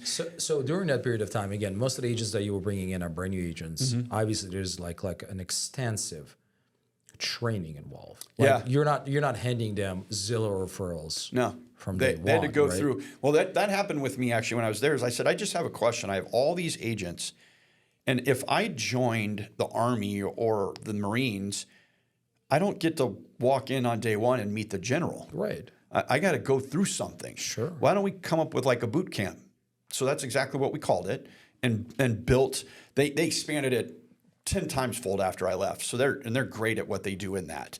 But we started a little boot camp, and every Monday was a boot camp. And by then, because we had so many posts in the ground because of our Zillow partnership, we had posts everywhere. Like at one point, I think we had something like 600 posts out. Like that's crazy. 600 listings consistently, month after month after month. So what was starting to do is I was starting to see that the brand was selling itself. I didn't have to sell it anymore. So now I was interviewing 2, 3, 5 people a day that I would go, nah, I'm just going to take one. You're new? Okay, I can cover you. Or you're experienced. The problem is you're not going to like these splits. I can tell you that because you're going to give us 50% of it after you give Zillow 35% of it. Yep. So you're making basically 1% on every transaction. But if you're not doing any transactions, I'm going to probably make you 40. So you're going to make 41 percenters instead of three percenters or whatever you're charging, right? So that message was resonating more with like a brand new agent or more like with the brand new experience? agents were easy. I could mold them, and they weren't going to complain about the work. So the focus primarily was the new brand new agents, which is what I was built for. Yeah, gotcha. But the brand started to bring in experienced agents, and actually it got me to the point that like Redfin let go of a whole bunch of agents. I immediately reached out I got the list, reached out to every one of them, and brought their 2 biggest teams over. So I was able to go get them. Now one of them's my insurance agent, for crying out loud. But I just talked to her today. It just reminded me. But I now had the collateral in the brand to go, hey, I'm Lance with the Loton team. Oh, I know who you guys are. So I was able to open the doors that way and now I could bring 5 or 6 people in at a time. Right. And now they're experienced agents working for Redfin, which is a W at the time. They were full W2. W2s, yeah. You basically made $1,000 for every transaction, regardless of the price point. Yep. So they were all about 1%. Yep. And not having to deal with all of the craziness of the Redfin product at the time. So that I was just able to grow super fast because I figured out I've always been really good at recognizing that the brand is what's most important, right? I have to make the brand has to be so recognizable. The baseball coach, when I was baseball coach, the first day of practice, I would go, that hat you're wearing is mine. I'll be here longer than you. And if you misrepresent my brand, I will cut you. It was always that way. So I brought that into real estate and went, all right, what's my brand? Okay, we have this brand. I have 600 signs in the ground across the valley, more than anybody else, I promise you. how do I leverage that brand? And that's how it worked. All right, so talk to me about the boot camp, right? Yeah. So you bring in these agents, right? So you said right now it's extended and everything, but during that period of time where you were there, like what they have to go through in order to get on a referral program? Yes, so they would at the boot camp, they would show up the first day. They would show them how to sign up at WeServe or whatever association, how to get their MLS going, how to get at that time you had showing time. How do we get showing time going, or how do we get a transaction desk or whatever it is that we were using at the time. We got to teach you all those and get you logged in, and we got to get you into the CRM, and we're going to come back tomorrow on Tuesday, and we're going to work in the CRM for 3 hours. We're going to work on open house presentations for a couple hours. We're going to work on sphere of influence conversations. Then we're going to give you to Lance. And then what I did that worked really, really well is I heard of this thing in 2017 called a mastermind. I'm like, well, that sounds kind of cool. I wonder if I could figure out how to leverage that to keep my agents. So every single Monday, I had almost 100% attendance for Monday masterminds. The people weren't doing masterminds in 2016, 17, right? Even 18, it was still kind of newish. And I thought, all right, let's do it. You guys pick the next 52 weeks of subjects, and that's what we'll do. So everybody knows what the subject's going to be. And it took off like wildfire. And it just, I would have people come in that wanted to possibly interview, and they would sit in on the mastermind. And it's brand awareness, right? I'm getting you so good at what you do. We can answer any question in a mastermind, but don't forget the brand. Don't forget the brand, right? It's just that. They would go through that, and then I'd take them. And I'd tell you what was crazy is I had 72 agents. I didn't work weekends, and I didn't work nights, because I had figured out another thing, that if I made the people in these other new agents so good, and I gave them so much trust and so much rope that they were good at what they were doing, that the new agents that would come on, I would attach them to them. So I would say, all right, Alan, you're a new agent. I want you to, this week you're going to work with John. He's been with us for about 6 months and has done 25 transactions. If you have a question, call him first. If he can't answer it, call this person second. And if they can't answer it, call me. Because I just was like, man, I have figured this. I have figured the game. I have figured out how to leverage everything in the situation, how to leverage the people, how to leverage their time, how to leverage their money. And I was able to go, and that's how you go from 13 or 14 agents to 72. And my retention rate was like 98%, Alan. I had no one left. Incredible. Nobody left. Incredible. Because they were doing volume, but they also knew that I had their back every second. Absolutely. They always knew that they had me. And right now, some of my closest friends in my life, I hired out of real estate school. Yeah. Like they'll be with me the day I die. They'll be at my funeral, for crying out loud. So like they're important to me. So, dude, so you hired hundreds of agents, right? In your career, we coached hundreds of agents, right? Like, if let's say you're talking to either a brand new agent or let's say experienced agents, and they're struggling, like they're looking for consistency in their business. Like I know, like last year and a half to 2 years been super rough for a lot of agents out there. Agents that used to do like 20 deals, barely do like 10 deals, right? If they're lucky. So what would you recommend, or what would be your advice to them? Is like, hey, this is the first step, second step, third step in order to get their business going again, and creating that consistency. It's crazy how much better I've got at real estate not being in real estate anymore. Like, yes, title is in real estate, but it's not transactional daily grind. I don't have to worry about my sphere of influence and an open house, right? So I have gotten so much better at real estate in the last 3 years because I was able to get out of the bubble that had been created where I was at, right? We became so efficient and so good. I promise I'll answer you, but we become so efficient, so good that we had created kind of this bubble that everybody in the valley knew who Loton was, but didn't know much about it. And you were so into it that you knew nothing about what's going outside of it, right? So I've been able to kind of now I can go get something from Alan. I can go get something from Mitchell. I can go get something from Corinne. I can go get something from KP Elite or Loton, and I can get a little piece here and there and kind of give them things. If a person is a new agent, I've changed my strategy completely. We've always told agents, especially new ones, don't treat it like it's a job, treat it like it's a business. Every coach and every leader has said that at some point. It's your business. You're 1099. You're now an entrepreneur. for a new agent, they don't understand that. And I've never met a person ever that in second grade said they wanted to become a real estate agent. So we all got here coming from somewhere else. Yeah. Everybody in this industry started somewhere else unless they had family generational deals that they brought their kids in. Or somehow they're like 17 years old, they're 18 years old, and it's like, you know what, I want to become a real estate agent, which is a very, very, and they didn't say it 10 years before that. They said it that summer. Yeah, exactly. Right? Yeah. So what I tell new agents now is I want to work with me for a second? Yeah, absolutely, yeah. So give me the worst job you ever had. What's the worst job you ever had? That you hated it? Dude, I remember like handing out flyers in the in a shitty part of New York City. Yeah. Like at night, on the weekends, cold outside. Yeah, it was. How long did you do it? I did it for about 6 months. 6 months. What did it pay? At that time, I think it was like $3.25. Right. So an hour. Right. And you were doing how many hours a week? Probably about 20 hours. So you were getting $70 bucks, like $70 a week. $70 for 6 months. For 6 months. In the cold and the rain of New York City. As a 14-year-old. As a 14-year-old kid. Yep. And my first I delivered newspapers when I was in seventh grade. Yeah. But I had a job that my friend's dad had an airplane hangar. And he would take us to this airplane hangar, and he would tell us to count the nuts and the bolts in boxes. And I'm talking boxes this big. There's thousands of them, and he told us we were inventorying them. So you would sit there from 7 in the morning till 6 at night, counting nuts and bolts for $5 an hour. And I did that for also like 6 months. My point to it is, as a new agent, that job that you hated, that you did for 6 months.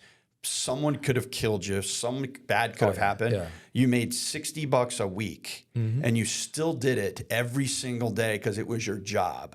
If you bring that kind of work ethic to this, you will be the 13% that succeed. That's all you have to know. Right. But what you will do is you'll be one of the 87% that fail because you'll do that hard work tomorrow. You won't do it today. And if you do it today, like you did on that job, by the way, and that's where it throws me off is I go, and then I'll explain to other people in the room of saying, I can't tell you how many people have called me and said, I can't work today, my kids are sick. I can't come in today, we're just taking Friday off. I got to leave. I can't be at the meeting because I have to leave to go get my kids at school. I have kids. You have kids. You're blessed to have an amazing, beautiful wife that takes care of them for you and helps out a lot. I know her well, and she works her tail off. She's the hardest working person in that household. That's for sure. She is. Amen. I mean, she's got 2 jobs. She's got 3 jobs. She got to watch you. She's got kids. She got her job, and then she got me. Then she got to take care of the 4th kid, the biggest kid in the building. And she got 2 dogs as well. She takes care of too. Right. And let's put a new house together while we're at it. Yeah, exactly. So you can't do that in the job in New York. So you can't call and go, hey man, I'm not going to make it today. I'm having a bad day. Like it doesn't work. They fire you for that. Yeah. So if you work with that same, it's not even intensity. It's just loyalty to the job. Yeah. Yeah. Then and in this job you can make more money than doctors and lawyers. Oh, hell yeah. You can set yourself up for generations. I was in a job expo this morning at Arizona Real Estate School of Business in Scottsdale. And there was a guy who's been working for Invitation Homes for 11 years, averaging about 60 to 70 hours a week. And he makes, I think, less than like $70,000 a year. Right. And he's asking me, what to do when he becomes a real estate agent, right? And I said, do exactly what you've been doing for the 11 years. If you work 60 hours a week, you have no competition. You're going to be better than 98% of the real estate agents. You're going to look around one day and go, where'd everybody go? Exactly. Exactly. So same exact thing. Yep. It's just I have long stopped using, hey, you need to work harder. I don't like to work in generals. I want to be very specific when I talk to somebody or mentor somebody or whatever. Is if you say I want to work harder, well, what's that mean? If you go to the gym and do a sit-up and you do 3 tomorrow, did you work harder? I mean, technically you did. You did. So what's that mean? Then if today you put in 10 minutes in your real estate business and tomorrow you put in 20, guess what? You increase by 100%. Right. Like that's goals, man. Right. But that doesn't even make sense to me. It doesn't. It's like saying, how's the market? It's great. Yeah. What's that? It's hot. Yeah. Well, it's 110 degrees. You're right. It is hot. Exactly. Like, what are you talking about? Yeah. So those and instilling that, and I tell everybody every time, I'll look them in the eye and go, if you work with that intensity and that effort at that crap job, you hate it every single day, and you went, why am I here? you will win. I promise you. I promise you will win. Right. And you're going to wake up 10 years from now and you're going to go, man, what was that guy's name? Bald guy I met in real estate school? Yeah. Oh, Lance. I wonder what he's doing. That's what you're going to do. I promise you. Because I've done that. Right. So working with that so you got to commit to it. That's number one, right? You got to commit to it, right? Commitment. Number two, I think, is you got to have a courage to go through all the adversity and all the pushback and questions and like discouragement. Like you're gonna want to quit every day. I had a conversation with conversation with one of my agents, and he's doing this full time right now. He's a part-time truck driver. He only drives like once a week right now. He's got a wife, kids. And he's like, my pipeline is dry. I was like, all right, cool. So what are you doing? He's like, well, not that much. I was like, well, why don't you do open houses? I was like, well, I tried open houses in the past and kind of didn't really work or this and that. I was like, well, try it again. He's like, well, I don't know. I was like, look, dude, if you do open houses, 4 to 5 open houses a week for the next 90 days, you will be better than 95% of the real estate agents out there. And I guarantee you will close at least 2 or 3 deals. You will close deals. Treat this like you would treat any other job. You got to show up 9 to 5 to every other job out there. Do exactly the same thing with real estate, and you will find business. Right. Think about it. And every minute that you are in that truck driving, there are 40 to 50 people in a real estate class that want to get out to take your stuff. Exactly. And figure it this way, the average, well, it's not the average now, but 2 years ago, the average full-time real estate Arizona agent did about 4.5 deals a year. That's down to 3.5 deals a year. So for every 3.5 deals that are done, if you do 7 or 11 or 15, every time you do 3.5, you're putting an agent out of business numerically. So while you're driving a truck and losing an entire day doing that, and respectful, we understand you got to have bills, pay your bills. If you would be driving 5 days a week, it's one thing. He drives one day a week, and he's still got 6 days to do real estate. If you're not in front of buyers or sellers on a daily basis, dude, you're losing out on opportunities left and right. And I'll make you a deal. You do those 4 open houses a week for the next 90 days. I'll bet you $10,000 right now, and I'll put it out in front of you. I'll bet you $10,000 that you're going to win 10 grand. 100%. And if you don't do it, I'm going to take your 10. You ready? Like some people just need that, right? It might not be 10 grand, it might be $100, whatever. It's not about. But you could even say like, I'll put a freaking gun, in your head. I had 2 like, good ones. Like, when I was coaching. Like if I don't freaking if you don't have an escrow in the next 90 days or next 60 days, I'll shoot you, right? You're gonna find somehow a deal or 2 or 3. And that's is it just a lack of work ethic when it comes to our agent community? Is it like what is it? Is it just kind of like because you kind of your own boss and you don't really have somebody telling you what to do? Is it the fact that you have that flexibility and it's so easy to get sidetracked? And there's no structure. Like what? Why you have such a huge failure rate in our business? 87% is you have 0 accountability. So no accountability. Who's holding you accountable to anything? So willy-nilly, just kind of doing whatever you want to do. Who's holding you accountable to anything, right? Yeah. That's why I it's one of the big reasons that I do not like discount brokerages that charge $200 a transaction. That's it. I get it. It's great for the agent. Their model. It's great for the agent, and that's awesome. But there is no incentive to work. Right? The reason I went to RE/MAX, not kidding, is it was $800 a month fees, and I knew that $800 a month would get me out of bed. It's the reason I went to RE/MAX is I know that it's going to cost me $9,600 to work here. I know that there's nothing to sell, and I don't even know anything about this stuff other than I know how to value homes. But I know that $800 a month is going to get me out of bed. And I tell people all the time, the fastest growing gym in the world is Planet Fitness. It's $25 or whatever it is a month. And they have millions and millions and millions of people who drive past the gym every day and go, there's my $25. But if I charge you $1,000 a month and I called you every morning at 8 in the morning and I said, why aren't you here? I bet you go to the gym more. Yeah. Or you quit. Or that's it. It's accountability, man. You don't have it. And the problem is a person like in your position or your DB's position, they don't have the time to train you in accountability. You're a freaking adult. Like you got here somehow. Why do I have to babysit you? And that's what it turns into. And that's when you lose good leaders because they get tired of babysitting. So that it's a cycle, right? for sure. So where do you see like our industry going? Like you are on a board, with We Serve, right? You're Armless Yep. right now on a board with them. Like you're connected, right? Yeah. I'm blessed.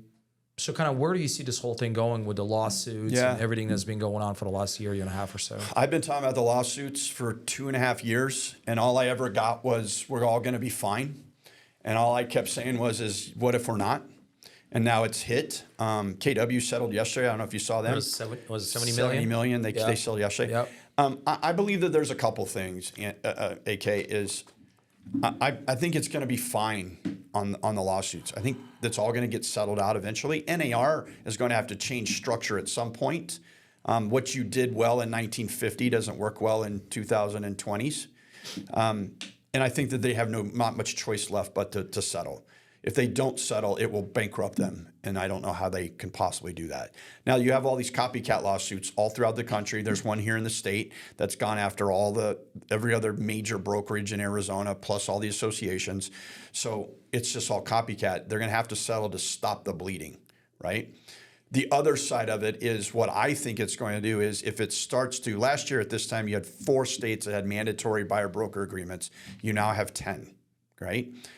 As that continues to grow and agents are mandated to use a buyer-broker agreement, you watch how quickly we lose agents then, right? I mean, I believe there are brokerages, not my brokerage, not yet. Yeah. But I think we're moving towards that direction. Most there are brokerages out there that are already requiring 100%. brokerage. Every big team in our market, every single one of them is on buyer broker. But I'm talking about brokerages. I know. Yeah. But the teams do as much as any brokerage in most cases, right? The super teams in our market. Right. And a lot of the brokerages are talking about it, or they're saying, you've got the Remaxes and you've got Anywheres and you've got those kind of mega groups that are saying, well, you don't even have to be a member of the association. It's cruel to say that in the public. The problem with saying that is if you're not in a member of an association, how are you going to get the MLS? So they say it. So how are they getting an MLS? I mean, you can't. You can't. You can't get an MLS. Well, let me tell you, in the state of Arizona, you have 10 associations. Right. Okay. I've, for the last year and a half, tried to get them all together to have a statewide MLS, and I just can't get anybody to agree. That's a whole nother story. I've been in front. Scott Drucker, who's the CEO of AR, had me speak to all the CEOs in the state, and they said, what's coming? I told them things I knew that are coming. And they said, what should we do? I said, you better get together and you better have a statewide MLS or they're going to pick you off and you're going to lose. And everybody went, great, let's do it. So these MLSs, Lance, they're all privately owned? They're all held by the associations. Check this out. You have 15 associations in the state of Arizona. Okay. I mean, 15 counties and 14 associations. Insanity. And 10 MLSs. And if I want to be in every single county, in every single association, I got to pay. You know that. You know that. How convenient is that for you? Right? Why not have one statewide MLS? I'm okay with the associations. The person that is a CEO of a small town association, that's their job, and you don't want to take a job away from someone, but share your data and put it into one system where all agents can use it and all public people can use it. I've got it all built. It's a whole other thing. I've been doing it. I've been looking for a house up in Prescott, and I need to subscribe to Prescott, right, their PAR association, in order for me to have access to their MLS. I'm asking my agents in Prescott to send me listings on a daily basis. Absolutely. Because I don't have access to most of the listings. Insanity. But I pay. My brokerage pays Prescott Association. As a brokerage, we do have access. You have to. But as an agent, I don't have access to the MLS. Isn't that crazy? Yeah. And you wonder how we got in lawsuits about lack of transparency, right? What's better? What is more transparent than a public-facing MLS? The second Alan puts a listing in, everybody in the state can see it, including every consumer. Right. And the consumer goes in and they go, oh, I'm working with Lance. I'm just going to find Lance. I'm going to type in, because the way I have it built is type in an agent's name, and if that's who your agent is, click them, and now they're attached to you, and they can see your movements in that portal. But even better yet, for Alan, who has that listing, if that person doesn't click on it, immediately that lead goes to Alan for free. So now I'm lead generating for free. All I need you to do is share your data with me, and I can build it. I can't get anybody to do it. So they don't want to do it. No, I have 2 that's probably best not to say, 2 that have said they're in but have still not made the push, And the rest of them are going, I'm not sharing anything with Phoenix. Wow. Yep. Not sharing with Phoenix. We don't like Phoenix. Yep. It's crazy. And that's one of the reasons we're getting our asses kicked. Yep. Lack of transparency. And it has been my mission for the last year. Thank goodness the job I have allows me that time to do it. And I'm able, because of the board I'm on, I'm able to travel nationally and get to meet with a lot of other people that are like to hear what my thoughts are on that. But I've almost put it away of going, okay, I've got other things to do now. I brought it to the goal line and none of you took the ball and ran it in, so I don't know how to help you. And when they pick you off, don't say I didn't tell you so. Okay. Anyways. So let's talk about now. Yeah. So you've been with Navi Title now for 3 years. 3 years. Just January 1st was 3-year anniversary. How did it all happen? Like you were a successful team leader. Yeah. You know, managing good a team of money, 70 great plus life. agents, make good money, great life. Yeah. What happened? The end of my time with Loton became a little bit more political, and there were a lot more people making decisions that, for one reason or another, we didn't always see eye to eye. There were a couple of them. And I had gotten to the point of all I was a managing broker and putting out fires and answering people's questions. And I got tired of, hey, Alan, the question you're asking me is the thing we covered on Monday at the mastermind that you haven't been to in the last 6 weeks. So I'm not going to even give you the answer. You got to go find it. It just got to that point of burnout. So I actually had really started to maybe look for an exit strategy on what I was going to do. Wasn't really sure. And then Ryan Bandevec, who I knew a little bit. We had played some poker together, and we had never really done anything together other than in passing. Called me and said, "I'm launching this company. I'm buddies with George. I'm buddies with Billy. He was with Lawyers Title, and they did all the Loton work. And he said, I've been watching you, and I think I've got a cool job, but nobody else in the state has it. And here's what I think." So we went and met. And I can remember where I was sitting, but sitting there and I went, so let me get this straight. You want me to do what I'm already doing, but not get paid based on what the agent production is? Yes. Okay, that's a good thing, right? And my check is going to stay consistent whether the person I meet with does the job or not. That's cool. I can work my own hours. Yeah. I don't really have anybody to answer to. Right. And you're going to pay me what I want. Absolutely. I'm in. Let's go. So I walked away from Loton. For the first year, it was the most asked question to me. Why would you leave Loton? And I went, it's time, right? And I love, if you can't tell by my career, I love to look to see what's next. Yeah. And let's take a risk, man. You get one run at this game. Yeah. And if you miss, I know I can do that. Yeah. I know I can go coach with Ferry. I know I can go do that and make $400,000 a year. I know that. But this sounds kind of cool.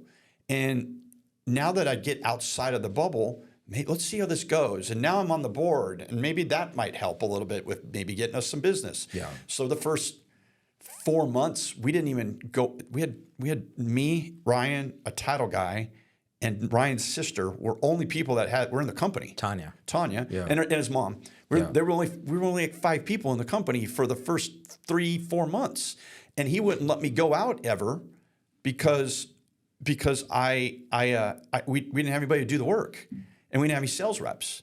So what I would do is we would hang out in the morning, talk our plan out. What are we doing this week? Have lunch, and then I went back to coach baseball. We had just launched a company, and I'm like, I'm going to go coach baseball in the afternoons to fill my afternoon. I'm going to be an assistant coach, not a head coach anymore. And I knocked on my former assistant coach's door. He was now the head coach. So what was your role? I mean, did it evolve in the last 3 years? Or it has. Like when you started with them, I mean, what were your responsibilities? What were you supposed to do? When I the plan was, my title is technically Vice President of Agent Development. So they figured out if they could bring a certain type of agent into the fold, I would be the unique piece that they could go, oh, he can coach you if you need help with coaching. He knows how to scale. Yeah. He knows how to recruit and retain and revenue generate. So the problem was we didn't have any clients yet until we were able to have escrow officers to do the client's business. Then it started to kind of snowball a little bit. And my job has very much evolved over the time, and actually just changed in January a little bit to more of a bigger point now. I'm now in charge of all joint ventures. I'm in charge of all MSAs that we're basically getting rid of, but I'm in charge of all of our large partnerships as well as my job. Yeah. And if a team or an individual agent hits a certain threshold in volume, they have an option to see me. If they don't hit that threshold, I don't meet with them. So, and it allows me, I travel 6 times a year with AirMLS, and they pay for it. Mm-hmm. I don't have to charge my company for it. Mm-hmm. And I just went to Inman last week in New York. I've got the Region 11. And so what that has done for me is Alan, I'm sitting last week having dinner with Matt Consalvo, who's the CEO of AirMLS, but the regional president for HomeSmart, the president of HomeSmart, and the regional director for Realty One Group. And we're all sitting there having drinks and dinner, and I'm going, how did I get here, man? How did I get to this spot? You know, I've told my story today. You imagine if I'd got that job at Home Depot, right? Like, what would be different? And you sit there and you just go. You'd be the manager of Home Depot right now. I would probably be a regional at Home Depot, for crying out loud, and I would hate every single second of it. and you and I would know each other. Wearing those aprons. Wearing my aprons. Yeah. The drills are on aisle 4. Can you imagine? So if you're on Home Depot, it's not bad. It's a good job for you. We love Home Depot. Yes. I shop personally. Yes, I do too, and you guys do a great job. Yeah. But it's allowed me. I am now able to play at not only the state level, but at the national level. And the friendships I have had. I mean, Susan Nicholson, our commissioner, is one of the 5 closest friends in my life. Wow. Mandy Neat, her deputy, we probably text or call each other 5 times a week. Just those relationships have all paid off, man. And it's been great for my company because I kind of can see what's coming 6 months ahead, especially when it comes to legalities and it comes to lawsuits and it comes to joint partnerships and MSAs and those kind of things. And I can call the CEO of MLS. I can call the state. I would have never had that at Loton. None of that would have existed because I was in a bubble. Yeah. And I wasn't able to get out of that bubble. And thank goodness it happened. So for Ryan to have hired an unknown commodity and go, what do you want to make? And I went, I want to make this. And he went, fine, we'll do that.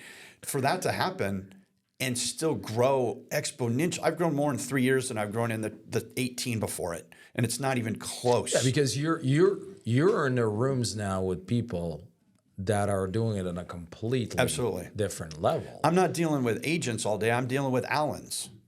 Allens and, like you said, presidents and vice presidents of large, multi-billion-dollar corporations. The president of HomeSmart goes, we want you to meet the CEO and founder in the next 3 weeks. We want you to tell them what you told us. When that happens, man, what? Dude, what'd you tell him? I don't know if we want that on tape, but there's changes coming in the industry that the industry doesn't see because they're so distracted by lawsuits and by our brokers. Lead generating, I am a believer in this right now. I'm going to tell you, and your agents don't want to hear it.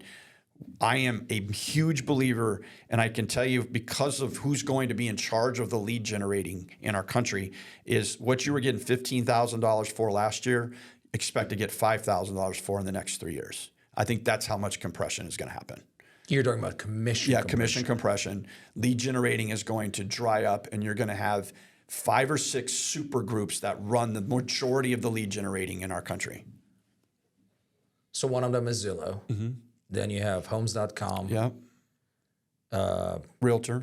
Realtor.com. And Redfin's kind of the fourth that kind of hovers. But when you have, watch what Zillow is doing. They bought Showing Time for $500 million 2 years ago. They just bought Follow Up Boss for $500 million 2 months ago. Yep. It is all because they're telling you they have built a super app for the consumer. And on that super app, they are going to, a person can look and go, oh, I like that house and I need to sell my house. And as soon as they hit swipe, one of the preferred partners of Zillow is the agent that gets the lead. And when they get that lead. Is that Zillow's agent or it's going to be a referral agent? It'll be, well, let's. Who actually I'll give you a little bit of what I said. Yeah. Okay. I don't know if it's on tape on this one, but we'll just between two friends. Yeah. So in July, so I was asked, go back. I was asked by Scott Drucker, I don't know if you Scott, he's the CEO of the Arizona Association of Realtor, former lead counsel for the Department of Real Estate, unbelievably intelligent guy, good dude, comes to me. I'd never talked to him, but we knew each other in passing. He comes to me at a conference last year and he goes, I heard that you know some stuff that's happening. Will you do lunch with me? So I went and had lunch with him. And he goes, what do you see coming? And I said, well, here's a little bit of this, and here's a little bit of this, and a little bit of this. He goes, well, if you were me, what would you tell the CEOs of all the associations in the state of Arizona? And I said, I would tell you, you better get together or they're going to pick you off. I'm telling you that they have whiteboards that they are looking to put agents out of business. If they could, they would do it tomorrow. So you better get together. So he had me come and speak. And so what I did was, remember, I was related to Zillow, right? And I had relationships. I still have relationships with people who are very deep in Zillow, okay? So I met with my former business partner, who's still working with them to an extent. And I said, listen, I don't want to know anything I shouldn't know. And his answer was, go look at what they're saying in their earnings reports. All right, no one ever reads an earnings report, right? Let's hear what they have to say. So I went and pulled Q1. And what they said was, we are going to shrink in our partners, and because we want to give the consumer a better experience. And it's going to go in this order, and I'll tell you in a second. So in June, they answer, the first message goes out that in the state of North Carolina, starting in Charlotte, Raleigh, they are no longer going to offer any kind of leads on the front end, pay for, like Premier Agent. The back end flex leads will all be gone as of the end of July for all agents in the state of North Carolina, so they could better serve the consumer with their preferred agents. So they partnered with a large group, and I'll tell you this part in a second. They partnered with a large group in North Carolina that as of the end of July, they get every lead from Zillow. Okay. Let's go back to the earnings report. They said they were going to do that in Q1, and they did it. Yeah. They also said the next city was Denver, the next city was Atlanta, and the last city was Phoenix. They've already done Denver and they've already done Atlanta. Okay. You don't have to be super smart in the Northwest Valley to kind of get an idea who one of the 2 or 3 of the partners might be, but okay. They decide that the partner that they have in North Carolina is this group that, well, this is where people are, this is why HomeSmart wants to talk between you and me. Have you ever heard of Howard Hanna? Yeah. Okay, so Howard Hanna is the largest privately held real estate firm in the country. Right. Midwest, primarily Midwest, Northeast. Midwest, Northeast. Yeah, Huge in Ohio, Connecticut, Vermont, Massachusetts. They put out an announcement at mid-July that they say, as of mid-July, we are pulling our IDX feed in Cleveland, Ohio. Well, what's that mean to the common folk, right? It means if I'm at Howard Hanna and Alan has his own real estate company, brokerage, whatever, and his website is findclevelandhomes.com. Every listing that Howard Hanna gets, you'll no longer see because I'm not going to let you see my IDX feed. Okay? But I am going to have to put on MLS, and I'm absolutely going to give it to Zillow, right? So you no longer, and you're going to get a call from someone who goes, I want to look at Flower Street. And you go, well, where did you see it? And they go, Zillow. Oh, okay. And you go to look for it in MLS and it's there. You go to look for it on your site and it's not, right? They're the largest group in Cleveland. So they've just cut off everybody. All right. So I wonder, why would they do that in Cleveland of all places? Well, because no one cares. That's not to insult people in Cleveland. No one's watching the Cleveland, Ohio real estate market. If they did it in New York City, it would be like an atom bomb going off. So let's just test it. Well, who do you think is the one that got all the business in Charlotte? Howard Hanna. So what happens to the agents and the businesses surrounding Charlotte when they pull the IDX feed for all of the Zillow leads? What's going to happen? Your business drops. You're gone. You're gone. And if Alan has 50 agents on his team and they've been doing business, and now Howard Hanna or Lance Hanna over here pulls IDX that your people no longer see it, the people on your site don't see it. They will only see it at Zillow. And the second they click Zillow, guess who they're generated to? They're generated to me, not you. So now if you don't have a buyer broker, they're coming straight to me. And check this out. The second you say you want to see a house, you're immediately sent a buyer broker to sign before we even show you a house. That's what's happening out there. Like, they're playing a different game, right? So then what happens? You ever follow Swanepoel? Yeah. They are the number 3 trend on Swanepoel is Howard Hanna. Why? When they pulled the IDX feed over here, check this out. When they pulled the IDX feed, their leads went up 15 times and their conversion went up 8 times. So they're getting 15 times the lead More by leads. shutting off Yep. by shutting off everybody in Cleveland. Right. 15 times the lead and 8 times the conversion. What happens when they do that with all the Zillow leads and no one in Charlotte can see it? Oh wait, what happens when they do it in Denver and they do it in Atlanta and they do it in Phoenix? What will it do for the surrounding businesses? As an agent, you're going to have a choice. You can go work for ABC Real Estate.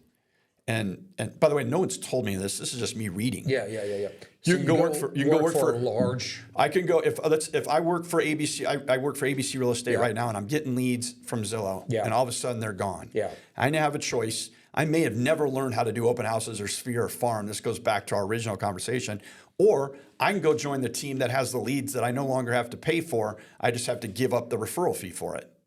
That's how you grow exponentially nationwide. So what does Howard Hanna say? Howard Hanna says, east of the Mississippi, we want to be in 15 NFL cities, okay? Bright MLS, which is the second largest MLS in the country, by the way, which is North Florida, Southern California, they partner together and have a public-facing MLS that they're selling nationwide. Why would we want to do that in Arizona? Let these guys do it and make all the money. She actually just hired, she left. It's called Nestfully if you want to look it up. But she left Nestfully and she left her MLS and she's now in charge of Howard Hanna, Florida. So how many NFL cities are in Florida? I don't know, three or four, yeah, whatever it is. yeah. So what happens there, right? So if it were me, why does HomeSmart want to talk? They're privately held and they're west of the Mississippi. Why not do the exact same deal? Yeah, and they got what, 13, 14,000? 22,000 agents. And I'm not saying that they're even going to meet with me, but they want to. Mm-hmm. I'm not telling them anything they probably haven't had a conversation about, but that's the stuff that traveling and making those connections for me has brought me into those conversations where I have to do the research and find out what's going on. So what are your predictions then? Let's say, for example, you and I having this conversation a year from now or 2 years in 2026. I mean, where do you see the landscape of the real estate industry? I think you have compression on your commission. So commissions are going down by as much as... So right now the nation's average commission is 2.25 is the national average. And I'll tell you this, I'll get my phone when we turn it off. I daily get what's happening in our MLS. I have a gal that does this for me. You had in closings, I'm going to miss the number, but in closings in January, about 70% of all transactions were 2.5 and higher, right, in our MLS. Mm-hmm. But you had 55 with a 0. You had 51 with $100. You had less than like 1% that had 1% as the commission. I'll read it to you in a little bit. Mm-hmm. But that's trending that way. That's trending. Absolutely. And the list, I can right now show you the listings are this and the closings are this, and here's what the commissions are on it right now. Luckily, 2.5, 3.5, 3, 2.5, 2.25, and 3 are still prevalent, but there's still 100 of them that have less than $100. That's not going to go backwards. And that's never been the case. Right, ever. Before, no. It was never an option. No, option, yeah. NAR said the number 0 is now a 0. Is now a number. So right now you're at 2.25. You're seeing what, a year from now, 2 years from now, where you think we're going to be? 1.5%, 2%. I mean, that's a 30 to 40%. I'm telling you, what you get 15,000 for 2 years ago, you're going to get 5 for in 2 years from now. I'm telling you, that's going to how that's going to be. But I'm a believer. I'm teaching buyer broker classes, but I'm a big believer in the really good agents are going to rise. Their experience is going to come with them, and they're going to figure out how to make more money out of the transaction. Because now I can go to my client and go, they're not paying for me anymore, but you're going to get all this stuff, and I'm going to charge you 4%. Okay. Or I'm going to charge you 2%, and I'm going to take it out of the concessions over here for 2%. I'm going to do that. Like, you just got to get creative on how that happens. But that is going to happen. I think you're going to have, it would not shock me in Arizona, but more or less the nation. I think in the next 3 years, I think you have another MLS. I think that comes into play, which changes You as a broker, where do you put your listings, right? Do you pull them out of an MLS to put them in CoStar's MLS? CoStar already knows how to do it, right? And they have more money than anybody, and they have the best leadership of anybody. They just don't know residential yet. So CoStar, the one who owns Homes.com, right? And turned down Realtor.com, $3.5 billion, decided not to buy it. them. So Andy is their CEO. He was on stage last week at Inman, the smartest guy in the room, and he knows how to cut you, and that he's going to figure it out. And he has $32 billion in the bank, right? And another $3 billion sitting on the sideline that he has to invest by the end of July. Yeah, yeah. So I think right now, the other things that you want to watch for, I think the data says 80% of CEOs in the country would like to be merged. I think you see consolidation, right? With MLSs. And companies. And companies, Yeah, brokerages. I think that's a big one. I had dinner with the national franchise head of franchises for RE/MAX last week. They've got billions to spend, and they are going after everybody. So I think you're going to see M&As a lot. I think you're going to see a lot of mergers. So now, So you're going to see these mergers, but what's happening with these agents though? I mean, if there's not enough deals out there and there's a commission compression from 15,000 to let's say and the 5,000, leads are being shrunk. and the leads are being shrunk. So what happens to all those 1.5 million agents out there? That's why NAR has a problem. They've just lost 20% this year. They're losing 300,000 agents. So where are you going to go, right? So I'm a big believer in this, and you and I have had this conversation. If you are a mid-sized team or a mid-sized brokerage, meaning mid-size is less than 100, right, as a team, less than 200 as a brokerage is mid-size. You had better have your ancillaries lined up because they're the things that are only things that are going to make you money because they're the ones that they can't control. Unless you're in the Zillow ecosystem and you have to use Zillow Home Loans, which according to Zillow last week, Sue Daimler, whatever her name is, Wendy or whatever, but she said 1 in every 4 of their transactions are using Zillow Home Loans. So there's all kinds of things that are shrinking us. So it's almost kind of like you foresee this. If you're, let's say, a mid-sized brokerage or even possibly a large brokerage, you got to have ancillaries, okay?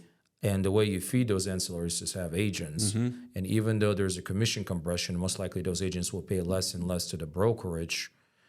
The brokerage still is very important because that's the engine, but it's also going to be the loss leader because it's not making any money. And the ancillaries are the way that the problem is the owners of the ancillaries are the ones who will make the money.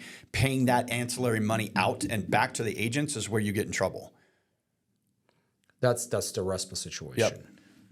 Okay, got it. Yeah. But what if those agents are actually own equity or own shares in that ancillary business? Yeah. So the problem you have with shares, which the unnamed largest group that does this, that does JVs, does shares. We have hired the #1 RESPA attorney in the country who is working with the state of Arizona and Susan to finalize all the RESPA stuff. I'm going to tell you, if you're out there and you are involved in shares, you own shares in something that is not a publicly traded commodity, which means it's an SEC violation immediately. They're not even kidding about it. That's where a lot of the people the companies, there's only 2 or 3 big ones that do JVs. That's what's great for us, being local and being privately held. We've been able to pivot really quick with our partners and rearrange our JVs. And now I have 3 more coming up because our JVs don't have all that clutter in it. But the JVs that have shares, and you go, all right, we're going to collect $100,000 and I'm going to give you because you own 5% and 5% and 3% and 2%. You can't sell shares to something that's not publicly traded. And are they all in the same LLC? Do any of them have a voting point in the LLC, or are they just members? That's super, super messy. And I can tell you, hearing from the RESPA attorney, he actually, the company that you and I both know who we're talking about, that company he represented and built theirs and recently told them they better shut it off for that exact reason. Interesting. Yeah. That's a conversation we could have had off this, but yeah. It's probably not an hour conversation. Probably not sure if we want to record that. We won't put that in recording. Well, but that is, I mean, we have him on retainer at $800 an hour, man. Yeah. So because What was great is my relationship with Susan. The second that she was about to think about this, she called me and went, here's what's coming. What do you have to say about it? I said, I'm going to send you my operating agreement. I want you to put it in front of the Attorney General and tell me what you think. She did, and she goes, it looks great except for 2 little points, change those. We did that, which was tremendous for us because the big companies have no option to make that phone call. So we were able to pivot super fast with our partners. We were the first ones to go take out in your semi-private remarks anything referring to a title company. Take that out because you are going to get in big trouble for it.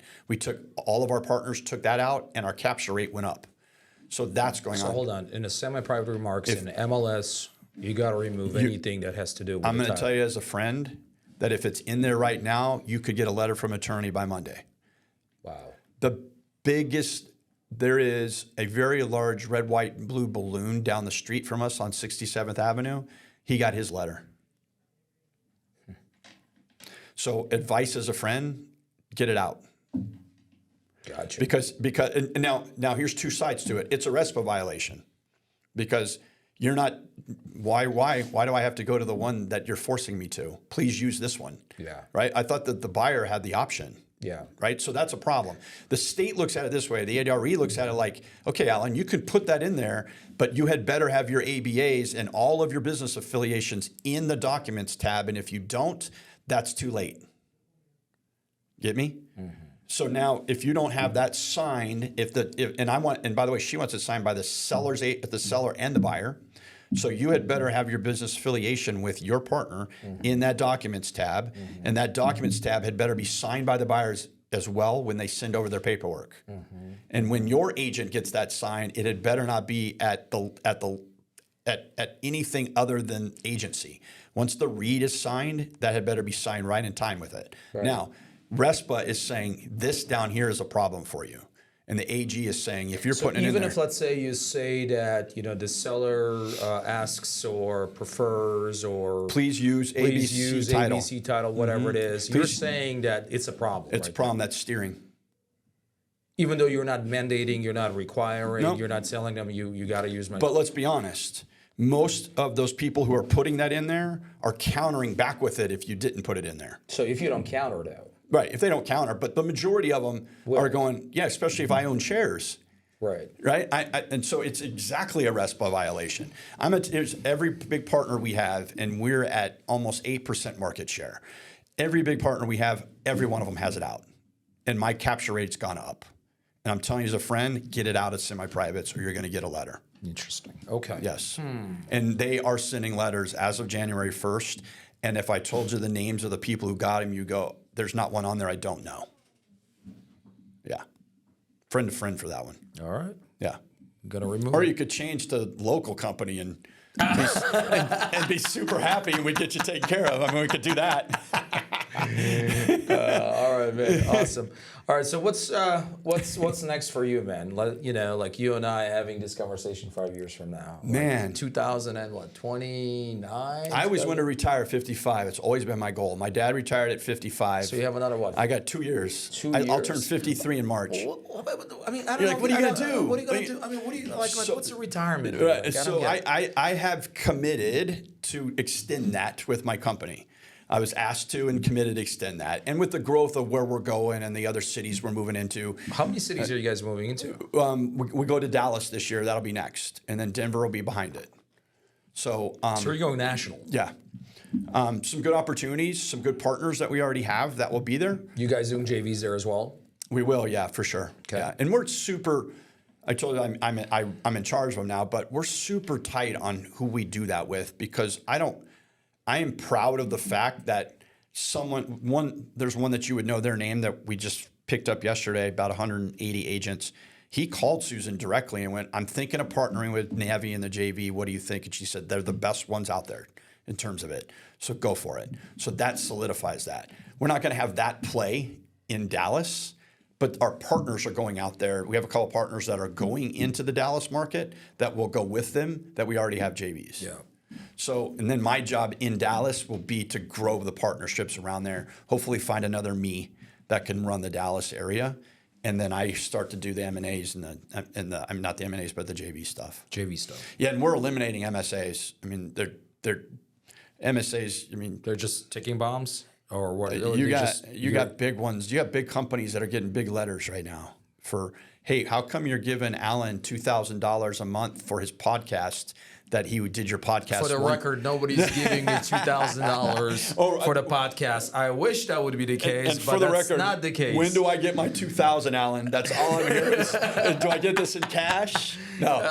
But $2,000 actually not a bad idea. Sure like, that's let not me in there see. either. If I do like 5 of them a month, that's $10,000. So you have MSAs that are giving people money for stuff that clearly they're not doing, and quite frankly, it's the best thing about our youth is we didn't have a ton of them. But like we're talking about ancillaries, and now we're kind of like, man, there are so many freaking landmines with ancillaries. Like how do we actually win this whole You thing? better be RESPA compliant. That's for sure, man. Yeah, I mean, and if you're not, It's just a matter of it's Just not a matter of time. if. Yeah. And the challenge you have is in the state of Arizona, if a complaint is filed, they have to investigate it. They have no option.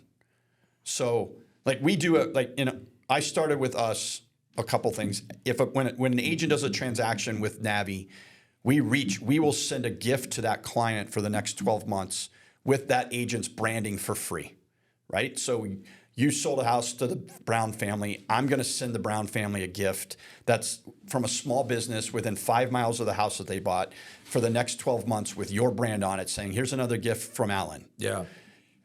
Of course, it caught on like fire and took off. In the first month, I had in the first 6 months, I had 800 signups, and it's awesome.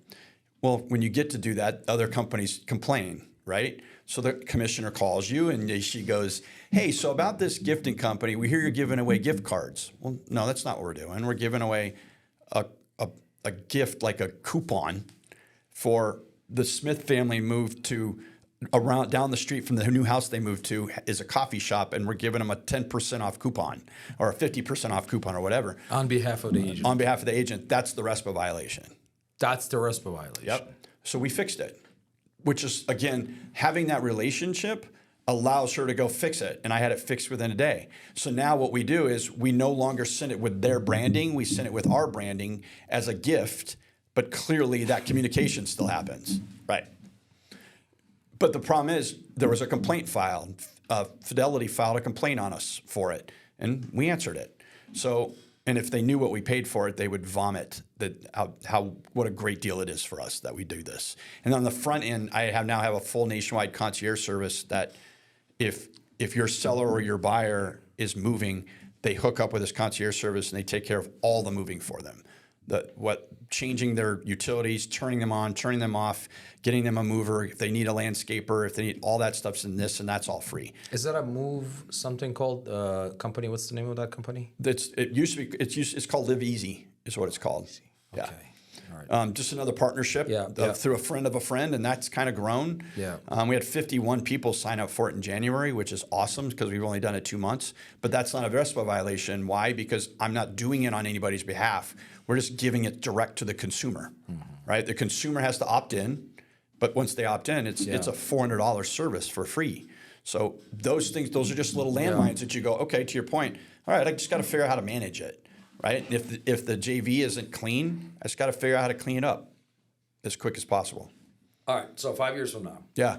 5 years from now. Ooh, I'm at my house in Mexico, bro. So, I didn't know you have a house in Mexico. I do, right on the beach. You got a house up in the mountains. In Munns Park, right? And now you got a house. I bought a house last March in Rocky Point on the beach. Wow. Yeah, 2,600 feet, 3 stories. I rented out all. It almost generated about $80,000 in revenue in Airbnb in 8 months. Yeah. Wow. That's great. That's awesome. Dude. Yeah, it's been awesome. It's my happy place. I go there and I can decompress.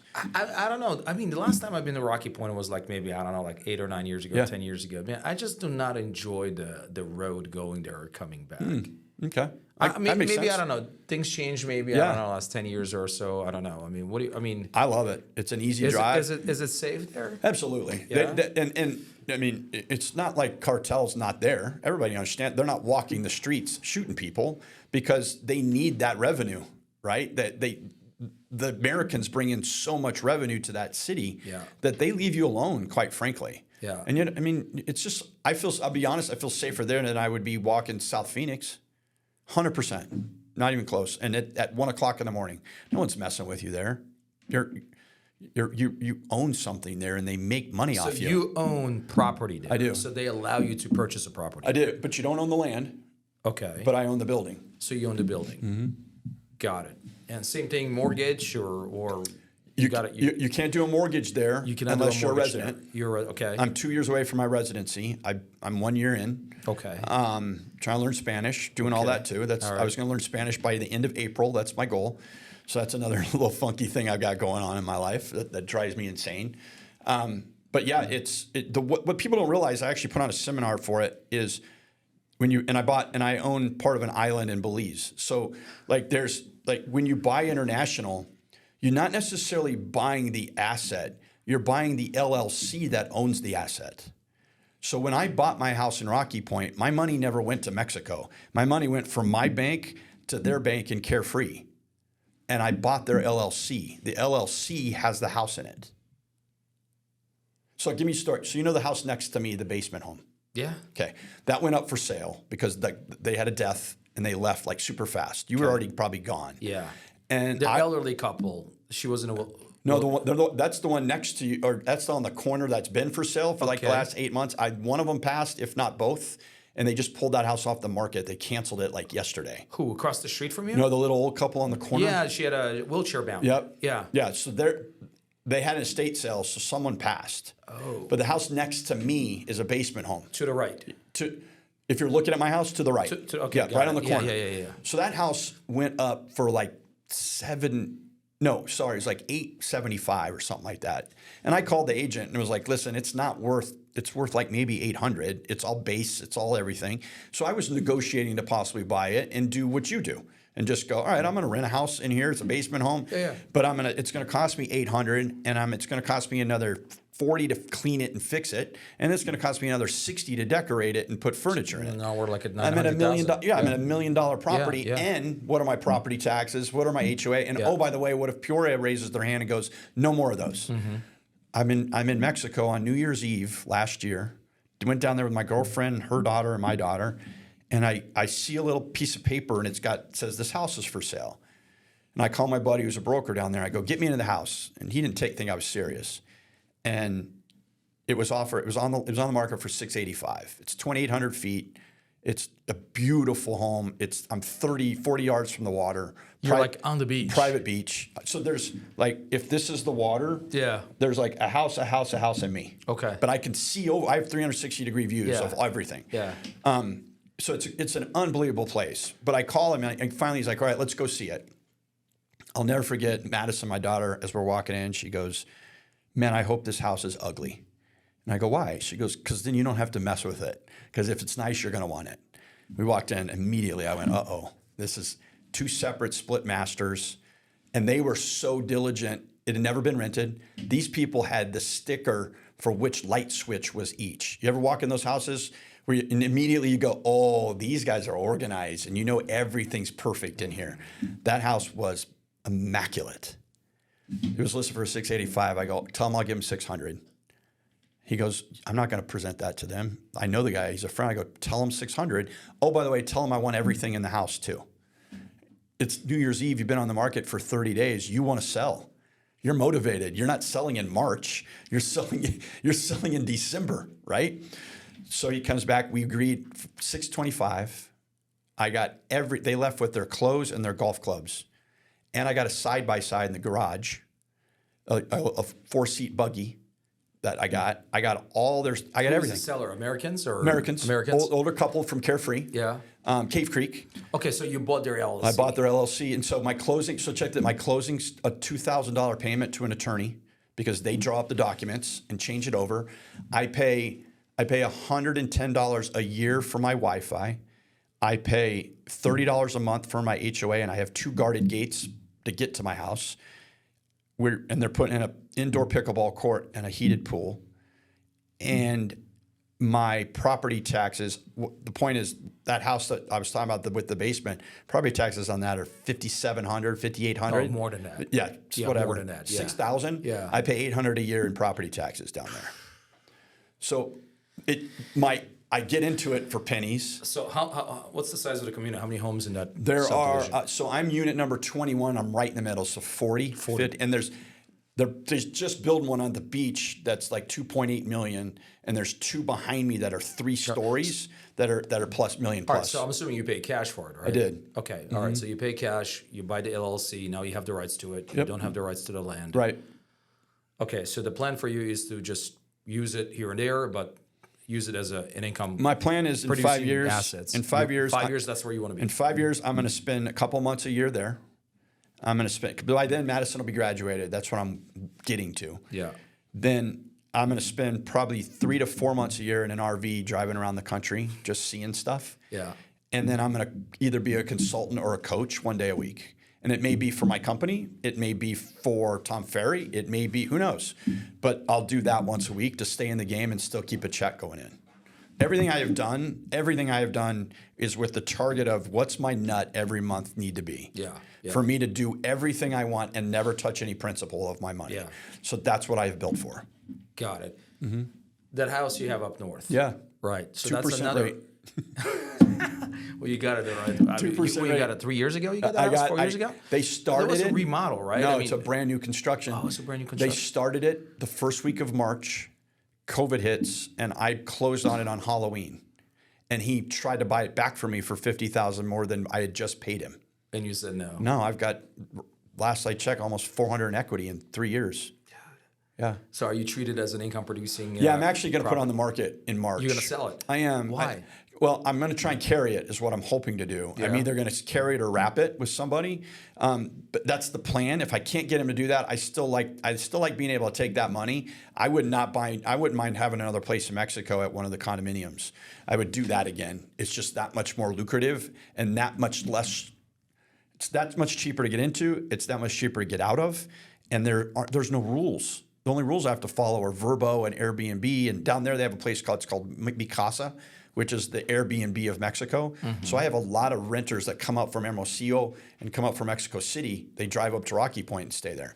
So it's just so much more practical than, yours has worked out, but it's still a job, right? It's still maintenance and all that. I'm actually partners right now in a property management company, short-term property management company. We have like a 40 or so, 42 properties that we're managing. So like we have somebody who's actually managing that. But even at this point, it's like, man, turn on the pool, turn on the hot tub, or this. Can we get it's like. Here's the other thing. Down there, the average, like if I just hired someone to manage it for me, 30%. Okay. That's 30%. My girlfriend does all the bookings. Yeah. And the guy who, when I did the contract with him, I go, here's the thing. If I buy it and I'm not taking a referral on this, so you get all the commission of it, I want a flat rate for you to manage it for me here because he lives there. So I pay him $125 for every stay, whether it's 10 days or 3 days. So I pay her nothing. And I give him $125. That's my overhead instead of 30%. Yeah. Which is, And who's cleaning the? I have a cleaner that does it for $150, and I charge $200 for cleaning. You pay $150 for cleaning. That's a lot of money there. Yeah. For a cleaning team, it's a lot of money. Yeah, it's a lot of money there. It's $250 an hour is like minimum wage there. Yeah. Okay. And they work hard. So that's the plan. So the plan is for you to sell the one up I'm out. north. You're out, and then buy another one. Yep. In Mexico. I would love it. So 5 years from now, you are RVing across the country. I put all my houses in my trust, and if I die, my kids have to hold on to my houses for 7 years. 7 years. Yep. Yeah. 7 years. They can't sell it. They can make money off it, whatever they want to rent it or do something, but they can't sell it for 7 years after my death because that will ensure that they're not just grabbing the money, and it will gain equity while it sits there. Love it. Yeah. Awesome, dude. Well, listen, it's been 2 hours, I think we're doing this. 2 hours. He's like, 2 freaking hours. Like, I'm we'll probably sick have of another listening. hour conversation. if somebody wants to connect with you, Yeah. Get together, what's the best way to do it? I'm on Instagram. I'm on Facebook. Lance.Billingsley on Facebook, on Instagram, Lance@navititle.com. Super easy email. I'm whether you know this better than anybody, whether they work with me or not is never even the question. I just want to do the right thing and give and help and make this tough gig that we have as good as I can for the people that are doing it the right way. So if someone has a question or that I can help them, they're your agents or anybody else, I'm happy to help. All right, brother. I appreciate you. Thank you so much. Dude, always, man. For the wisdom. Appreciate you, man. Lance Billingsley. All right. Thanks, guys. All right. Take care.